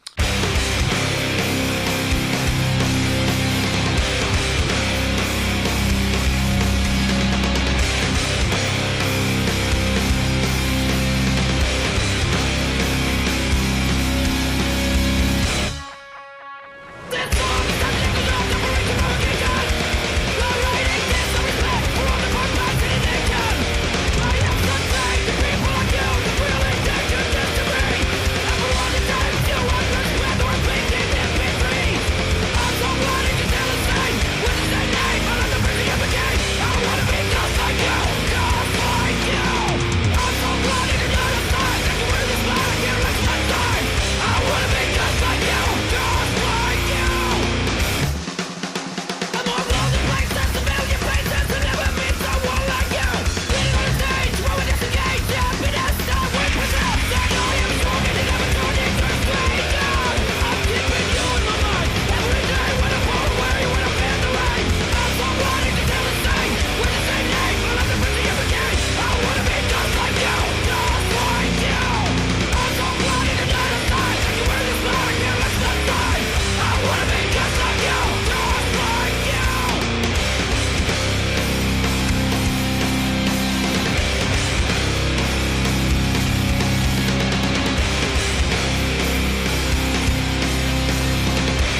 nation. Let me get this song to those who are respectful of the blood past in the nation. Let me pass the word on the people that beg to disagree. Let me dedicate this song to those who don't let any song into that P3.